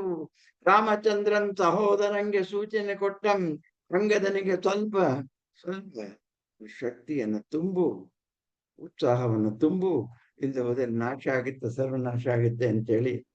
ಹೀಗೆ ಆ ಯುದ್ಧ ಭಯಂಕರವಾಗಿ ಅಲ್ಲ, ಆ ಕುಂಭಕರ್ಣನ ಮುಂದೆ ಬಹಳ ಸುಲಭವಾಗಿ ಶರಣಾಗ್ತಾ ಇದ್ದಾರೆ ಅನ್ನೋ ಮಾತು ಬಂದಾಗ ನೀನು ನಿನ್ನಂತ ಬ್ರಹ್ಮಾಸ್ತ್ರವನ್ನ ತೆಗಿಬೇಕು ಅಂತ ಹಿತಚಿಂತಕ ಬಂದು ರಾಮನಿಗೆ ಹೇಳಿದ್ರೆ ಇಲ್ಲ ನೋಡ ನಮ್ ಸೈನ್ಯ ಶೌರ್ಯ ಅಂತ ಅಂತೆಲ್ಲ ಇದ್ದಾನೆ. ಇದ್ದಾಗ ನೆನೆ ರಾಮನ ಬುಡಕ್ಕೆ ಬಂತು ಅನ್ನೋದು ಇನ್ನು ಒಂದೇ ಪುಟದಲ್ಲಿ ನೀವು ನೋಡ್ತೀರಿ. ಕುಂಭಕರ್ಣ ರಾಮನನ್ನ ಹೇಗೆ ದಿಗ್ಭ್ರಮೆಗೊಳಿಸುತ್ತಾನೆ ಎನ್ನ ಮಾತು. ರಾಮಚಂದ್ರಂ ಸಹೋದರಂಗೆ ಪೇಳ್ದನ್ ಅಂಗದನ ಎದೆಗೆ ಧೈರ್ಯವೆಂಬ ಅಮೃತವನ್ನ ತುಂಬು. ಕಪಿವಾಹಿನಿಯಂತಡೆದು ಕುಂಭಕರ್ಣನ ಮೇಲೆ ಕಪಿವಾಹಿನಿಯಂ ತಿರುಗಿ ಬೀಳುವಂತೆ ಅವನನ್ನ ಅಂಗದನನ್ನ ಹುರಿದುಂಬಿಸು ಅಂತಂದಾಗ ಅವನು ಕೂಡ ಹೇಳ್ತಾನೆ. ಅದೇ ತರ ಅಂಗದನ್ನು ಧೈರ್ಯ ತಕೊಂಡು ನಾನಿದ್ದೀನಿ ನಿನ್ಗೇನು ಹೋಗ್ರೋ ಅಂತ ರಾಮನೇ ಹೇಳಿದ್ದಾರೆ ಅಂತ ಕಪಿಯನ್ನು ಲಕ್ಷ್ಮಣ ಹೇಳಿದಾಗ ಅಂಗದ ಮತ್ತೊಮ್ಮೆ ಹುರಿದುಂಬಿಸ್ತಾನೆ. ಇನ್ನ ಕಪಿ ಸೈನ್ಯಕ್ಕೆ ಬನ್ನಿರಿ ಬನ್ನಿರಿ ಕಲಿಗಳೇ ಬನ್ನಿರಿ, ನಿಂತಿ ಮುಂದಕ್ಕೆ ನಿಲ್ಲಿ ಓಡುವರಲ್ಲಿ ಎಲ್ಲಿಗೆ ಹೋಗ್ತೀರಿ? ನಿಮ್ ಮನೆ ಇದೆ ಅಕ್ಕಪಕ್ಕದಲ್ಲಿ, ಇಲ್ಲಾದ್ರೆ ರಕ್ಷಣೆ ಗ್ರಾಮ ಇದ್ದಾನೆ, ನೀವು ಹತ್ತಿ ದಿಕ್ಕಿನಲ್ಲಿ ಎಲ್ಲಿ ಹೋದ್ರು ನಿಮಗೆ ಸಾವೇ ಗೆಳೆ. ಅದರಿಂದ ರಾಮನ ಕೆಳೆಯನ್ನು ಬಿಟ್ಟು ಹೋಗದಿರಿ, ಓಡಬೇಡಿ.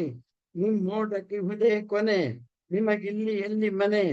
ಧರ್ಮ ರಣಧರಣಿಗೆ ಮಿಗಿಲ ರಕ್ಷಣಾ ಕ್ಷೇತ್ರ ಮೀದೆ ಇರುತ್ತದೆಯೇ ಕ್ಷೇಮ ಚಿಂತನೆಗೆ. ರಣದಲ್ಲಿ ಯುದ್ಧ ಮಾಡಿದರೆ ಅಡಿಯ ಮುಂದುಡೆ ಸ್ವರ್ಗ ಅಂತಾರೆ. ಅಂದ್ರೆ ನಿಮ್ಮ ಕ್ಷೇಮಕ್ಕೆ ಧರ್ಮವೇ ರಕ್ಷೆಯಾಗಿರುವಾಗ, ಯುದ್ಧವೇ ರಕ್ಷೆಯಾಗಿರುವಾಗ, ಧರ್ಮವಾಗಿರುವಾಗ ಅದ ರಕ್ಷೆಯನ್ನು ಬಿಟ್ಟು ಎಲ್ಲಿಗೆ ಹೋಗ್ತೀರಿ? ಹೋದ್ರೆ ಸಾಯ್ತೀರಿ, ಇದ್ದರೆ ಬದುಕ್ತೀರಿ. ಯಾಕೆ?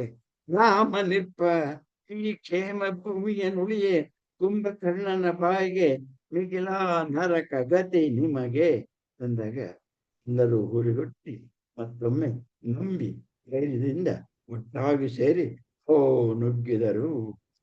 ಬನ್ನಿ ಬನ್ನಿ ದೇವಶಿಲ್ಪಿಯ ವರಮ ನೆನೆಯಿರಿ.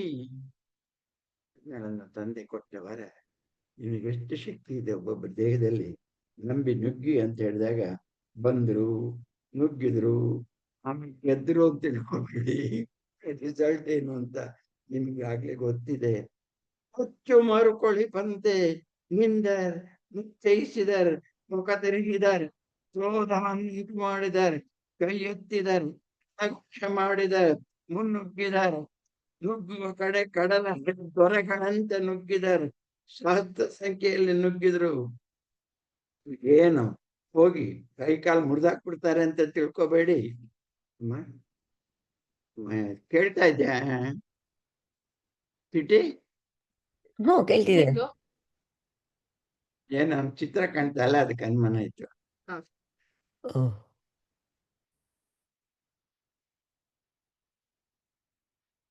ಬ್ರಹ್ಮವರ ಬಲ ಗರ್ವ ಪರ್ವತ ಮಹಾಸುರನ ಮುಂದೆ ಬ್ರಹ್ಮನ ಅನುಗ್ರಹ ಪಡೆದಿರುವಂತಹ ಪರ್ವತಂತೆ ದೃಢವಾಗಿ ನಿಂತಿರುವ ಆಕಾಶದ ಎತ್ತರದ ರಾಕ್ಷಸನ ಮುಂದೆ ಇವರೆಲ್ಲ ಶೌರ್ಯದ ಆರ್ಭಟದ ಪೌರುಷದ ಕೂಗುಗಳ ಮುಂದೋಟ ಮಂಗವಾಯಿತು, ಮುಂದೋಟ ಮಂಗಗಳ ಓಟವಾಯಿತು, ಏನು ಪುನಃ ಶೂನ್ಯವಾಯಿತು. ಒಂದು 10 ಜನನೂ ಸಾಧಿಸಕ್ಕಾಗಿಲ್ಲ ಅವರಿಗೆ. ಜನ ಇನ್ನೂ ಇಲ್ಲ, ಒಬ್ಬರನ್ನೇ ಮುಂದಿಟ್ಟು ನೋಡ್ತಾ ಇದ್ದಾರೆ ಎಲ್ಲ ರಾವಣರು ಕೂಡ, ರಾವಣ ಸೈನಿಕರು ಕೂಡ. ಬ್ರಹ್ಮವರ ಬಲ ಗರ್ವ ಪರ್ವತ ಮಹಾಸುರನ ಮುಂದೆ ಹೀಗೆ ಬಡಿದ ಅಂಗದ ನೆದೆಗೆ ರಾಕ್ಷಸ 204 ಕೆಡೆದನವನಿಗೆ ಕಾರಿ ಕೆನ್ನೆತ್ತರ ಅಂಗದ ರಕ್ತವನ್ನ ಬಾಂತಿ ಮಾಡಿಕೊಂಡು ಭೂಮಿ ಬೀಳ್ತಾನೆ. ಅವನ ಅತ್ತೆನ್ ತಿಳ್ಕೊಬೇಡಿ, ಆಂಜನೇಯನ ಆದಿಯಾಗಿ ಸರ್ವಸ್ವನೂ ನೆಲ ಕಟ್ತಾರೆ ಅನ್ನೋದು ಈ ಯುದ್ಧದ ಭಯಂಕರತೆಯ ಪರಿಣಾಮವನ್ನು ನೋಡ್ತೀರಿ. ಕೋರದಾಡೆಯ ಮಸಿದು ರಟಕಡಿಸಿ ಮುನ್ಪಾಯಲರಲ್ಲಿ ಬಿಟ್ಟುದು ಮೊದಲ ನಾಯಿ ಕರಣ್ ತುಳುಕಿ ಜರಿದು ಮತ್ತೆ ಕೆರಳಿ ಮೇಲೆ ಬೀಳಲ್ ಇನ್ನುಳಿದ ನಾಯಿಗಳು ಆ ಎಕ್ಕಲನ ಕಾಡೆ ನಡುಗಲ್. ಎಕ್ಕಲ ಅಂದ್ರೆ ಹಂದಿಯನ್ನು ಕರ್ಕೊಂಡು ಏನು ಸಂಗ್ರಹಿಸೋದಕ್ಕೆ, ಕೊಲ್ಲೋದಕ್ಕೆ ಅಂತ ತರೋದಕ್ಕೆ ಕಾಡಿನಲ್ಲಿ ಬೇಟೆಗಾರರು ನಾಯಿಗಳನ್ನು ಕಟ್ಕೊಂಡು ಹೋಗ್ತಾರೆ. ಹಾಗೆ 1, 2, 3 ನಾಯಿಗಳನ್ನು ಒಂದು ಎಕ್ಕಲ ಮೇಲೆ ಮೇಲೆ ಮೇಲೆ ಮೇಲೆ ನುಗ್ಗಿಸಿದಾಗ ಆ ಎಕ್ಕಲ ಸಾಹಿತ್ಯ ಇವತ್ತು ಹಂದಿಯ ಊಟ ಒಳ್ಳೆ ರುಚಿ ಊಟ ಸಿಗುತ್ತೆ ಅಂತ ಅನ್ಕೋತೀರಿ. ಆದ್ರೆ ಈ ಹಂದಿ ಇದೆಯಲ್ಲ, ಆ ಈ ಎಕ್ಕಲ ಇದೆಯಲ್ಲ, ನಾಯಿಗಳನ್ನ ನುಂಗಿ ನೊಣೆಯುವ ಸಾಮರ್ಥ್ಯ ಇರೋದು. ಯಾಕೆ? ಹೊಡೆ ನಡುಗಲ್ ಗುಡುಗುಡಿಸಿ ತಿವಿದು ಹೊಡೆ ಹರಿದು ಬೀಳೆ ಕೆಲವಂ ಬಿರಿದು ಬೀಳೆ ಕೆಲವಂ ಎಲೆ ಸೀಳಿ ಬೀಳೆ ಕೆಲವಂ. 213 ಕೊಲ್ಲುವುದು ಏನು ಕೊಲ್ಲುವುದ ಒಡೆಯನ ರೈತಂದು ಗುರಿ ಇಟ್ಟು ಬಿಲ್ಲೆತ್ತಿ ಕುದುರೆಯನ್ನೆಳೆದು ಕೋವಿಗುಂಡಿ ಒಲ್ಲಿ ಪರ್ಯಂತ. ಕೋವಿಗುಂಡು ಅದೇ ಕಾಲದ್ದು, ಅಲ್ಲೆಲ್ಲಿ ಬಂತು ಕಣೆ, ಉದ್ದಕ್ಕೂ ಅದನ್ನು ಹೇಳಿದ್ದಾರೆ. ವಿಜ್ಞಾನಮಯವಾದಂತಹ ಯುದ್ಧ ಇದು. ಹೀಗೆ ನುಗ್ಗಿದಾಗ ಒಂದೇ ಮೊದಲು ರಕ್ತ ಕಾರ್ಕೊಂಡವನು ವಾಲಿಯ ಪುತ್ರನಾದ ಅಂಗದ, ಎರಡನೇದು ಯಾರು ನೋಡಿ ಪಕ್ಕೆಲ್ವು ಮುರಿದುದಾ ದ್ವಿವದನಿಗೆ. ಶೂರನಲ್ಲಿ ಶೂರ ದ್ವಿವದನನ್ನ ಪ್ರತ್ಯೇಕವಾಗಿ ಪರಿಚಯ ಮಾಡಿಸಿದ್ದಾರೆ. ವಿಭೀಷಣನ್ನ ಕರ್ಕೊಂಡು ಬಂದು ಹೌದು, ದೂತರಲ್ಲಿ ಅವನೊಬ್ಬನಾಗಿದ್ದಾನೆ. ಆಮೇಲೆ ಶರಭನುರುಳಿದನು, ಆಮೇಲೆ ನೀಲಂಗೆ ಮೂರ್ಛೆ, ಆಮೇಲೆ ವಿಷವಾಗಿ ಹರಣ ಹಿಂಡಿತು, ಆಮೇಲೆ ಗಂಧಮಾದನನ ಅದ್ರ ದೇಹ, ಬೆಟ್ಟದಂತ ದೇಹ, ಆಮೇಲೆ ಗವಾಕ್ಷ, ಆಮೇಲೆ ತಾರ, ಆಮೇಲೆ ಇನ್ನೊಬ್ಬ, ಆಮೇಲೆ ಮತ್ತೊಬ್ಬ, ಒಬ್ಬೊಬ್ಬರಾಗಿ ನಾಯಕರೆಲ್ಲರೂ ಕೂಡ ಇಲ್ಲಿ ತಿಂದರು ಅಂದ್ರೆ ಸತ್ತರು ಅಂತ ತಿಳ್ಕೊಬೇಕಾಗಿಲ್ಲ, ಸಾಯುವಂತೆ ಬಿದ್ದರು ಅಂತ ತಿಳ್ಕೊಬೇಕು. ರಾಕ್ಷಸರ ಕಡೆ ಆದ್ರೆ ಸತ್ತರು ಅಂತ ತಿಳ್ಕೊಬೇಕು, ರಾಮನ ಕಡೆ ಆದ್ರೆ ಸಾಯ ಬಡಿದನು ಅಂತ ತಿಳ್ಕೊಬೇಕು. ನೋಡಿ ಕವಿ ಒಂಚೂರು ಚೇಷ್ಟೆ. ಭೀಷ್ಮ ಶುಷ್ಕಾರಣ್ಯಮಂ ದಹಿಪ ವದಂತೆ, ಅಂದ್ರೆ ದವಾಗ್ನಿ ರಕ್ಕಸನ ಸಂಗ್ರಾಮ ಪ್ರಭಂಜನ ಸುತಂ ತಾನು ಭಯಂಕರಾಕೃತಿ ಗುಬ್ಬಿ ಆಂಜನೇಯ ಮತ್ತು ನಳ ನೀಲ ಎಲ್ಲರೂ ಕೂಡ ದೇವನ ಹೆಚ್ಚಿಸ್ಕೊಂಡು ನುಗ್ಗಿದ್ರು ಕೂಡ ಪರಿಣಾಮ ಏನಾಯ್ತು? ಸಾನುಮಯ ಶೃಂಗಮಂ ಕಿತ್ತೆತ್ತಿ, ಆ ಬೆಟ್ಟದ ತುದಿಯನ್ನೇ ಕಿತ್ತೆಸೆಯುವಂತಹ ಶೂರ ದೈತ್ ಕುಂಭಕರ್ಣನ ತಲೆಯ ಮೇಲೆ ಎಸೆದನಿಟ್ಟನ ಆಕಾಶದಿಂ ನೀಲ ದೈತ್ಯಾದ್ಭುತನ ಮಹಾಮಣಿ ಕಿರೀಟಮಂ ಕೆದರಿ ಕರೆದುದು ಕಿಡಿಕಿಡಿಯ ಕಿರೀಟದ ರತ್ನಗಳೆಲ್ಲ ಸೂರೆಯಾಗುತ್ತಿರಲು ಕಷ್ಟಪಟ್ಟಿದ್ದಾನೆ ಪಾಪ ನೀಲ. ಆದರೆ ಪರಿಣಾಮ ಹೊರ್ತಾನೆ. 240ರಲ್ಲಿ ರಕ್ತಧಾರೆಯನ್ನೆಕ್ಕಿಸದೆ ಪತಿಗೆ ಇನಿತೆ, ಪತಿ ಕೊಲೆಗೆ ಇನಿತೆ ಚೂರಾದರೂ ಕೂಡ ಬತತೆ ಗತಚೇತನ ಮುಹೂರ್ತದೆ ಮತ್ತೆ ಮೈ ತಿಳಿದು ನರಮತಿ ಗತಿ ಅತೀತ ಮೆನೆ ಕುಪಿತನ್ ಎದ್ದನ್ ಇಂದ್ರ ಹೃದ್ರಕ್ತದೋಳ್ ಮಿಂದ ಮುದ್ಗರವನಿಟ್ಟನ್ ನಿಮ್ಮ ವಕ್ಷಕ್ಕೆ.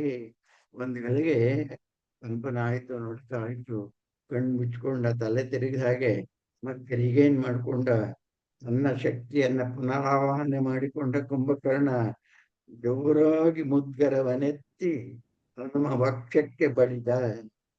ಹನುಮ ಲೋಕಕ್ಕೆ ಸಾಕ್ಷಿಯಾಗಿರ್ದುದು ಕೈ ಬೆವರಿ ತೆಗೆದುದು ಶಿವನ ಕೈಯಂ ಸಿಡಿಲ ಹೊಡೆತಕ್ಕೆ ಚೀರ್ದನ್ ಅನಿಲಾತ್ಮಜಂ ನಡುಗೆ ಕಪಿಸೇನೆ.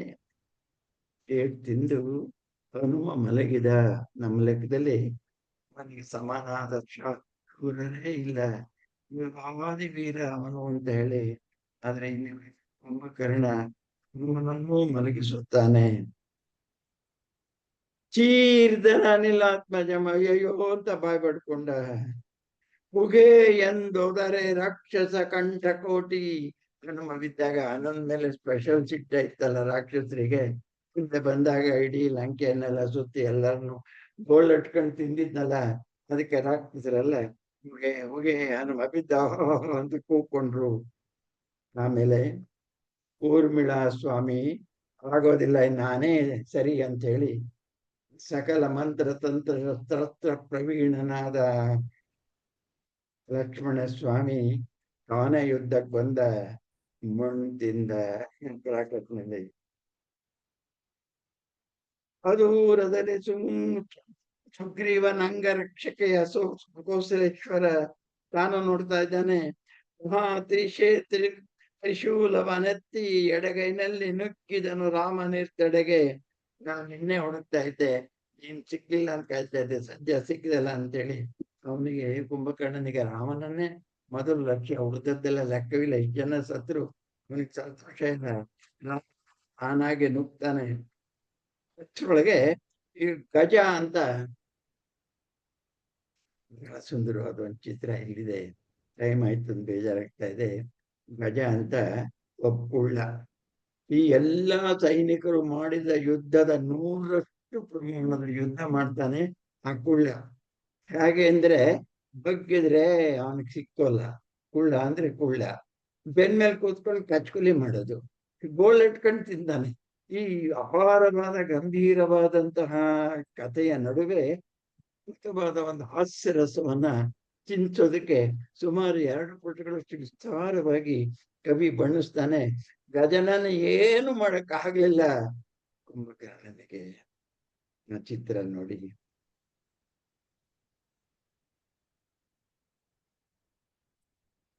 ನುಗ್ಗಿದನು ರಾಮನಿರ್ದಡೆಗೆ ಕಂಡನು ಗಜ ದಿಗ್ಗಜೋಪಮ.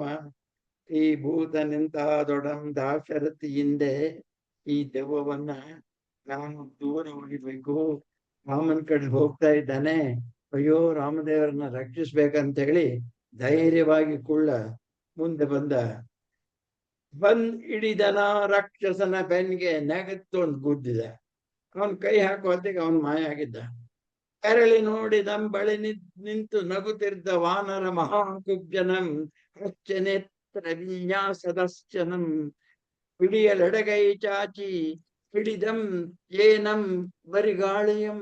ಹಿಡ್ಕೊಳಕ್ಕೆ ಅವನ್ ತುಳ್ಳ, ಅವನ್ ಕೈ ಸಿಕ್ಕಿಲ್ಲ. ಅದು ಅವನ್ ಬಂಡಿಗಿಂತ ಕೆಳಗಿದ್ದಾನವನ. ಹತ್ತಿರಿಂದ ಹಿಡಿದಂ ಏನಂ ಕಾಚಿದಂ ಬರಿಗಾಳಿಯಂ.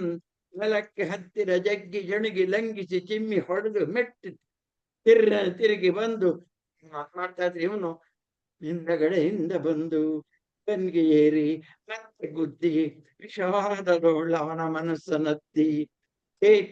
ಕೇತಸನಾದ ಚಿನ್ನ ಚೇತಸ, ದುಃಖಗೊಂಡ ಮನಸ್ಸುಳ್ಳ ವಾನರ ಧ್ವಜಿನಿ ಕೊಳ್ಳೆಂದು ನಗುತ್ತಿರಲು ಏನೆಂಬೆನಚ್ಚರಿಯೋ.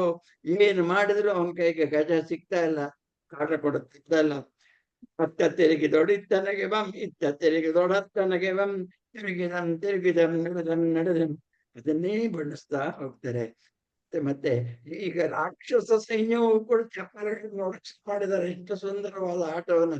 ಈ ಬೃಹತ್ಗಾತ್ರದ ರಾಕ್ಷಸನನ್ನ ಕಾಟ ಕೊಡೋದು ಸರ್ಕಸ್ ನಲ್ಲಿ ಮಾತ್ರ. ಆದ್ದರಿಂದ ಈ ಸರ್ಕಸ್ ಅನ್ನು ನೋಡೋದಕ್ಕೆ ಎಲ್ಲರೂ ಕೈ ಚಪ್ಪಾಳಿ ತಟ್ಟಿ ಖುಷಿಯಿಂದ ನೋಡ್ತಾ ಇರುವಾಗ ಗಜ ಕಪಿಧ್ವಜ ಅಲ್ಲಿ ನಿಲ್ಲದೆ ನಗುತ್ತೋಡಿದಂ ಧನುಜನ ಎದೆ ಉರಿಯುವಂತೆ ಬಹುದೂರ.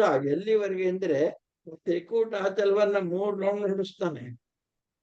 ಅಟ್ಟಿಸ್ಕೊಂಡು ಬಂದು ಅವನು ವೇಗವಾಗಿ ಅಟ್ಟಿಸ್ಕೊಂಡು ಸುಸ್ತಾಗ್ತಾನೆ. ಗಜನಿಗೆ ಸುಸ್ತೇ ಇಲ್ಲ. 3 ರೌಂಡ್ ಹೊಡಿಸುವಾಗ ಆ ಬೆಟ್ಟದ ಕಿರ್ಬಿನಲ್ಲಿ ಇಳಿದು ಓಡುವಾಗ ಆ ವೇಗಕ್ಕೆ ನಿಲ್ಬೇಕು ಅಂದ್ರೆ ಆ ವೇಗಕ್ಕೆ ತಾನೇ ದೇಹವನ್ನ ದೇಹಕ್ಕೆ ಮೋಷನ್ ಬರ್ತದೆ. ಮುಂದೋಗ್ತಾ ಇದ್ರೆ ಬೇಕಾದ ಕಷ್ಟ ಅವನಿಗೆ. ಗಜನಿಗೆ ಏನಿಲ್ಲ, ಅಂತ ತಿಳಿತಾನೆ, ಯಾವ್ದೋ ಅವ್ನ ಮಾರ್ಗದಲ್ಲಿ ಹಿಡ್ಕೊಂಡು ನಿಂತ್ಕೋತಾನೆ. ಕಟ್ಟಿಸ್ಕೊಂಡು ಕುಂಭಕರ್ಣ ಇನ್ನೂ ಕೆಳಕೋಗಿ ವಾಪಸ್ ಬರ್ತಾನೆ. ಹೀಗೆ 3 ರೌಂಡ್ ತ್ರಿಕೂಟಾಚಲವನ್ನ ಹುಚ್ಚು ಹೊತ್ತಿಗೆ ಸಾಕಾಗಿ ಏದಿಸ್ರಿ ಬೀಳ್ತಾ ಇದೆ.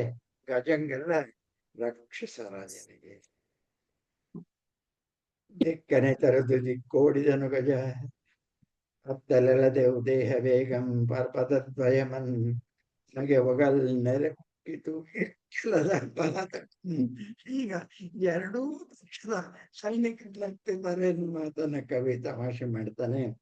ಅವಮಾನಕ್ಕೆ ಉರೆ ಕನಲಿ, ಉರೆ ಬಹಳ ಕನಲಿ ಕೋಪಗೊಂಡು ನಗೆ ಪೊನಲ್ ನೆರೆ ಹುಟ್ಟಿತು. 2 ಸೈನ್ಯ ಕಡೆಯಿಂದ ನಗೆಯ ಕಡಲು ಹುಕ್ಕಿತು, ಹರಿಯಿತು. ಹೀಗೆ ಬಹಳ ಹೊತ್ತಾಗಿ ನಿಶಾಚರ ಪಿಶಾಚನಲಂ ಭಯಂ ಬಡಿತುತ್ತೇನೆ ಕಂಡರೆಲ್ಲರೂ ದಶಗ್ರೀವಾನುಜ ಮಹಾಬೀಳ ಬಾಹು ರಾಹುಗ್ರಸ್ತ ಸುಗ್ರೀವ ಸೂರ್ಯನಂ. ರಾಹುಗ್ರಸ್ತ ಸೂರ್ಯನಾಗಿದ್ದಾನೆ. ತಾಪ ಮೂರ್ಛಿತ ವೀರ್ಯನಂ ಸಿಕ್ಕಿದುದು ಶಿರಂ ಮಿಕ್ಕ ಮೈಯೇವುದೆನ್ನುತ ರಕ್ಕಸಂ ಜವಂ ಕಪಿಕುಲ ಪ್ರಾಣಮನೆ ಪತ್ತೈವಬೋಲ್ ಹೊತ್ತು ನಡೆದನ ರುಮಾ ಬಾಳ ಬಿಂದು ಕುಂಕುಮ ಸಿಂಧು ಪೂರ್ಣ ಎಂದುವಂ. ಇಷ್ಟಾಗೋ ಹೊತ್ತಿಗೆ ಇನ್ನು ಇವನ ಕೈಯಲ್ಲಿ ಯುದ್ಧ ಮಾಡಿ ನನಗೆ ಪೂರೈಸಕ್ಕಾಗಲ್ಲ ಅಂತ ಗ್ಯಾರಂಟಿ. ಆದ್ದರಿಂದ ರಾಕ್ಷಸ ಸ್ವಲ್ಪ ನಕ್ಕಿಕೆ ನೋಡಿ, ಇದಕ್ಕಿಂತ ಸುಲಭವಾದ ಉಪಾಯ ಇಲ್ಲಿ ಇನ್ನೊಂದಿದೆ. ಈ ಸೈನ್ಯದ ಯಜಮಾನಾದ ಸುಗ್ರೀವನನ್ನ ತೆಗಿಬೇಕು, ಇಲ್ಲ ರಾಮನ್ ತೆಗಿಬೇಕು. ಯುದ್ಧ ಮುಗಿಯುತ್ತೆ. ಈ ಯಾವನೋ ಚಿಲ್ರೆ ನಿರ್ಬೆರಳು ಇವನತ್ರ ನಾನು ಟೈಮ್ ವೇಸ್ಟ್ ಮಾಡ್ತೀನಿ ಅಂತ ಹೇಳಿ ಹೋಗಿದ್ದು ಒಂದು ಗೂಸ ಕೊಟ್ಟು ಸುಗ್ರೀವನನ್ನ ಎತ್ಕೊಂಡು ಓಡೋಗ್ಬಿಡ್ತಾನೆ. ಸುಗ್ರೀವನ ಸಂಹಾರ ಆಗ್ತದೆ ಅಂತ ಎಲ್ಲ ಹಾಹಾದ ಬಾಯಿ ಬಿಡ್ಕೊತಾ ಇರುವಾಗ, ಸೈನಿಕರೆಲ್ಲ ರಾಮನಲ್ಲಿ ಬೇಡ್ತಾ ಇರುವಾಗ, ನಿಮ್ಮ ರಾಜ ಸುಗ್ರೀವ ಹೋಗ್ತಾ ಇದ್ದಾನೆ, ದಯವಿಟ್ಟು ನೀವೀಗ ಬ್ರಹ್ಮಾಸ್ತ್ರವನ್ನು ತೊಡಬೇಕು ಅಂತ ಬೇಡ್ತಾ ಇರುವಾಗ, ಶೂರನಾದ ಸುಗ್ರೀವ ಗಮನ ತಂದು ಅವನ ಕೆಲಸ ಮಾಡ್ತಾನೆ.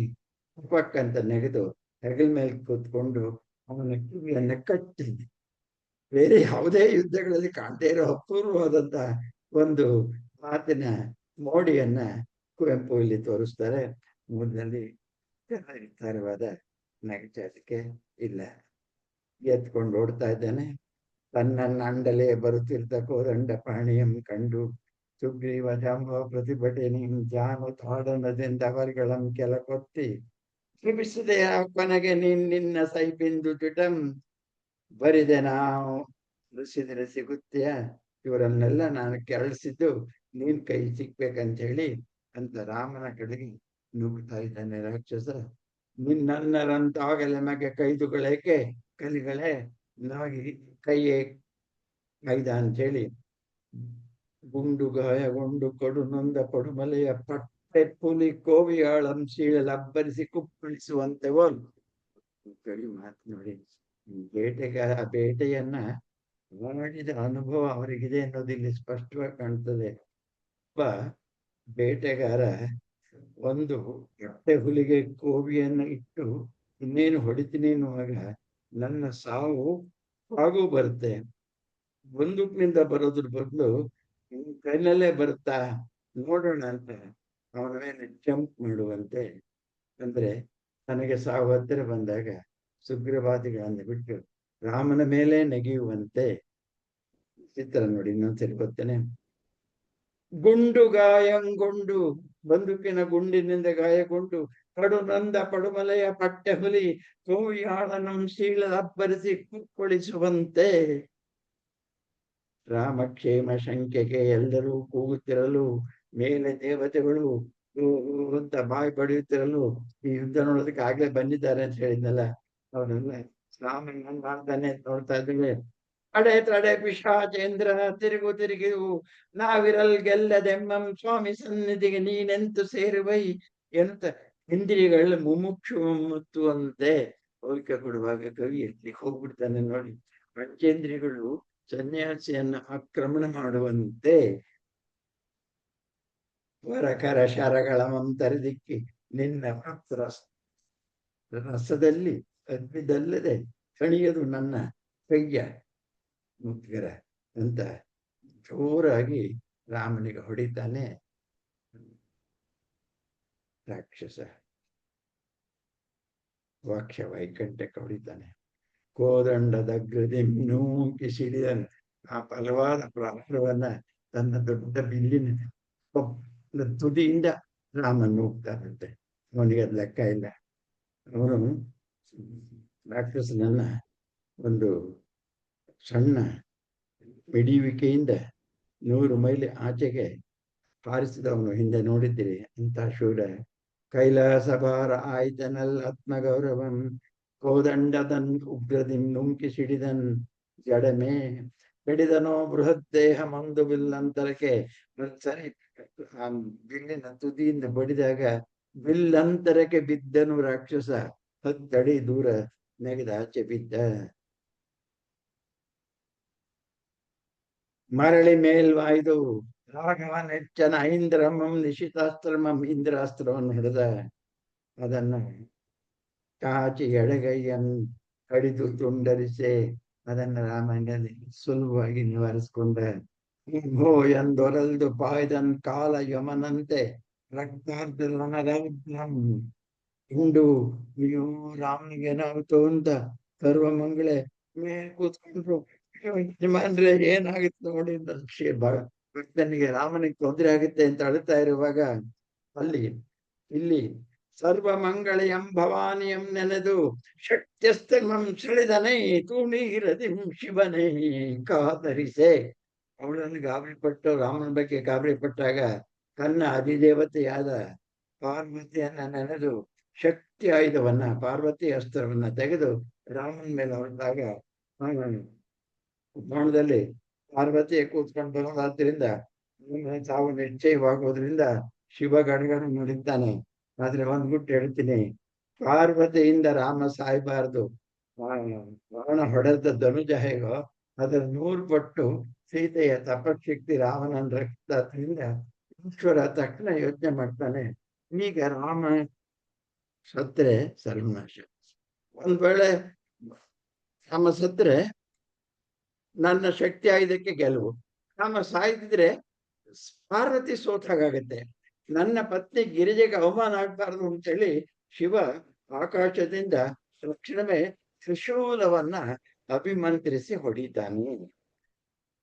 ಪಾರ್ವತಿಯ ಶಕ್ತಿ ಆಯುಧದ ಜೊತೆಯಲ್ಲಿ ಈ ಈಶ್ವರನ ತ್ರಿಶೂಲ ಆಯುಧವು ಜೊತೆಯಲ್ಲಿ ಬರ್ತಾ ರಾಕ್ಷಸನನ್ನು ಸಂಹಾರ ಮಾಡುತ್ತೆ ಎನ್ನುವಾಗ ಪಾರ್ವತಿಯ ಗೆಲುವು ಈಶ್ವರನಿಂದ ಆಯಿತು. ಅಂತೂ ಒಟ್ಟಿನಲ್ಲಿ ದೇವತೆಗಳೇ ರಾಮನಿಗೆ ರಕ್ಷೆ ಮಾಡಿ ಬದುಕಿಸಿದ್ರು. ದೇಹವನ್ನ ಪ್ರಾಣವನ್ನ ತನ್ನಲ್ಲಿ ಐಕ್ಯ ಮಾಡ್ಕೊಳ್ತಾನೆ. ರಾಕ್ಷಸ ಸಾಯ್ತಾನೆ. ಶಕ್ತಿಯಸ್ತ್ರಮಂ ಸೆಳೆದನ್ ಹೇಳ್ಗಿರಿಜೆ ಬ್ರಹ್ಮವರ ಬಲಿಷ್ಠಂ ಶಕ್ತಿಗಳಿಯುವನೇ. ಗ್ಯಾರಂಟಿ ನಿಂಗೆ ಅವಮಾನ, ಶಕ್ತಿ ಆಯುಧ ಸೋಗ್ತದೆ, ಯಾಕೆಂದ್ರೆ ಬ್ರಹ್ಮನ ವರ ಅವನಿಗಿದೆ. ಭಕ್ತಂ ಈ ಕುಂಭಕರ್ಣಂ ಪರಾಭವಂ ನಿನಗಾಗೆ ನನ್ನದು ಪರಾಭವೇ ಆದ್ದರಿಂದ ನಾನು ಅಂತ ತೆಗೆದ ಕಳುಹಲ್ಕೆ ತನ್ನ ಆಯುಧವ ಭೂಮಿ ನಡುಗಿತು. ಸ್ಪಂದಿಸಿತ್ತು ಅನಿಲ ಮಂಡಲ ಭಯ ಪುಲಕಿತವೆನಲ್ ವಾನರ ರಾಕ್ಷಸರು ನೋತ್ರರಾಗಿ ನೋಡುತ್ತಿರಲ್ ಮೇಲಿಂದ ಬಂತು ತ್ರಿನೇತ್ರಾಯುಧ ಉರಿದುರಿದು ಉಳ್ಕೆ ಬೀಳುವಂತರಗಿ ಸಹಗಮಿಸಿತು ಇನಕುಲನ್ ರಾವಣಾನುಜ ಶಿರಕ್ಕೆ ಗುರಿ ಎಚ್ಚ. ರಾವಣಾನುಜ ತಮ್ಮನ ಕುತ್ತಿಗೆ ಗುರಿ ಎಚ್ಚ ಅಂದ್ರೆ ಈ ಸೂತ್ರ ಬಾಣವಣಿ ಅಂತ. ಎಚ್ಚ ಅನ್ನೋದು ಅದು ಪ್ಲಾಟ್ಫಾರ್ಮ್. ಪಡೆದಂತಹ ಬಾಣವು ಶಕ್ತಿ ಮಂತ್ರದ ಬಾಣ ಚೇತನಕ್ಕೆ ಸುಸಜ್ಜಿತಾಯುಧ ಆಗಾರನೆನೆ ವಜ್ರದ ಶಿರತ್ರದಂತೆ ಶಿರತ್ರಣ ರಕ್ಷಿಸುವಂತೆ ಈ ತ್ರಿಶೂಲ ರಕ್ಷಣೆಗಾಗಿ ಬಂದಂತೆ ರಕ್ಕಸನ ನಟನ ಮೈಯೊಳು ಅವಿತಿರ್ದ ಭೈರವಂ ಹೊರಬಂದು ಬರ್ತಾರದ ತ್ರಿಶೂಲ ಆದ್ದರಿಂದ ನಮೋ ನಮಃ ಅಂತ ಎರಡು ಕಾಲು ನಮಸ್ಕಾರ ಮಾಡ್ತಾನೆ. ಇಲ್ಲಿಯವರೆಗೆ ಶಿವನ ಅಂಶವೇ ಭೈರವ ರೂಪದಲ್ಲಿ ರಾಕ್ಷಸನ ಹೃದಯದಲ್ಲಿ ಅಡ್ಕೊಂಡಿರುವಾಗ ಇಷ್ಟೆಲ್ಲ ಗೆಲುವನ್ನು ಪಡೆದ ರಾಕ್ಷಸೆಯ ಈಗ ಭೈರವ ಅವನನ್ನು ತೊರೆದು ಹೋಗುವ ಸಂದರ್ಭವನ್ನು ಹೇಳ್ತಾನೆ. ಯಾಕೆಂದ್ರೆ ಶಿವನೇ ಬಾಣ ಬಿಟ್ಟ ಮೇಲೆ ನನ್ನ ಕೆಲಸ ಇನ್ನೇನು ಅಂತ ಹೇಳ್ತಾನೆ ನಾವು. ಮೈಯೊಳಿರ್ದ ಭೈರವನೀಕ್ಷಿಸಲ್ ತನ್ನ ಸ್ವಾಮಿಯ ತ್ರಿಶೂಲಮಂ ಸಂಕೇತಮಂ ಗ್ರಹಿಸಿ ಕೆಲವು ನನ್ನ ಶಿಷ್ಯ ಭೈರವನೇ ನಾನೇ ಯುದ್ಧಕ್ಕೆ ಬಂದಿರೋದನ್ನ ಅರ್ಥ ಮಾಡ್ಕೋ, ಅವನು ಅವ್ರ ಕಡೆ ಅಲ್ಲ ನಡಿ ನೀನು ಅಂತ ಸೂಚನೆಯಂ ಪಡೆದು ಸಂಕೇತಮಂ ಗ್ರಹಿಸಿ ಹೇಗದಲ್ಲಿಂಪರೆಗೆ ಕೈಲಾಸದತ್ತನ್ಗೆ ಬಂದು ತಾಗಿತು ತಲೆಗೆ ಶಿವಸಹಿತ ಶಕ್ತ್ಯಾಯುಧಂ ಶಿವನ ಆಯುಧ ಜೊತೆಗೆ ಶಕ್ತಿಯಾಯುಧವು ಬಂದು ಅವನ ತಲೆಗೆ ಬಿದ್ದು ಕಂಡರೆಲ್ಲರೂ ದಶಗ್ರೀವ ಸೋದರನ ಕುಂಭಕರ್ಣನಿಗೆ ಆದುದ ಅನುಭವ ಲೋಕಾಂತಿಗಂ ಅದ್ಭುತವಾದಂತ ಸಾವಿನ ಕಾಣಿಕೆ ಅವನಿಗೆ ಆಯ್ತು. ಅದು ಸಾವಿನ ಕಾಣಿಕೆ ವಿರಾಟ್ ಪೂರ್ಣತ್ವ, ಸಾವು ಶಿವನಲ್ಲಿ ಐಕ್ಯವಾಗುವಂತಹ ಅವನ ದೇಹ. ಆದ್ರಿಂದ ಇದು ಶೂನ್ಯ ಸಂಸಾರವನ್ನು ಒಯ್ಯ ಬಿಲ್ಲ ಮೇಲ್ವರೆಗೆ ಕುಸಿದನು ರಕ್ತಮಯ ನೀಲಿಮಯ ಶುಭಗಾತ್ರ. ಹತ್ತೋದಿ 518 ಹೊದಿಸಿದುದು ಬೈಹು ಲೋಹಿತಾನುಪದ ಸಂಜೆ ತಮಿಸ್ತ್ರಾಂಚಲದನ್ ಭವನಿಯಂ ಘೋಷಿಸಿತು ಕೆಲದ ತೂರ್ಯಗಳ ರಜನಿ ವಿರಾಮಮಂ ಸಂಗ್ರಾಮದ.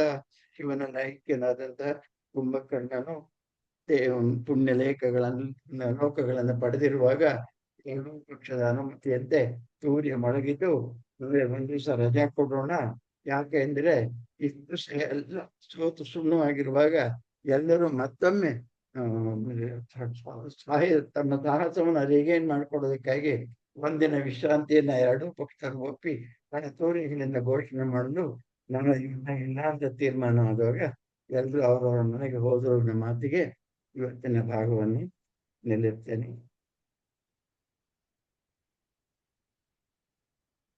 ಆಂಜನೇಯನ ಸ್ತೋತ್ರದೊಂದಿಗೆ ನನ್ನ ಮಾತನ್ನು ಮುಗಿಸ್ತೇನೆ. ಗ್ರಹ ಪೀಡಾಸು ಚೋಗ್ರಾಸು ಉಗ್ರಾಸು ರೋಗೇಶು ವಿಷಮೇಶು ಚ ಅರಣ್ಯ ಪ್ರಾಂತರೇ ಚಾಪಿ ಶಸ್ತ್ರ ಚೋರ ಅಗ್ನಿಪೀಡನೆ ಆಪತ್ಸು ಚ ಘೋರೇಶು ನೈತಸ್ಮಾತ್ ಪರಮಂ ಆಂಜನೇಯ ಪ್ರಸಾದೇನ ಬ್ರಹ್ಮಲೋಕಂ ಸಗಚ್ಚತಿ. ಎಲ್ಲರಿಗೂ ನಮಸ್ಕಾರ. ಪ್ರಶ್ನೆಗಳಿದ್ದರೆ ದಯವಿಟ್ಟು ಕೇಳ್ಬೋದು.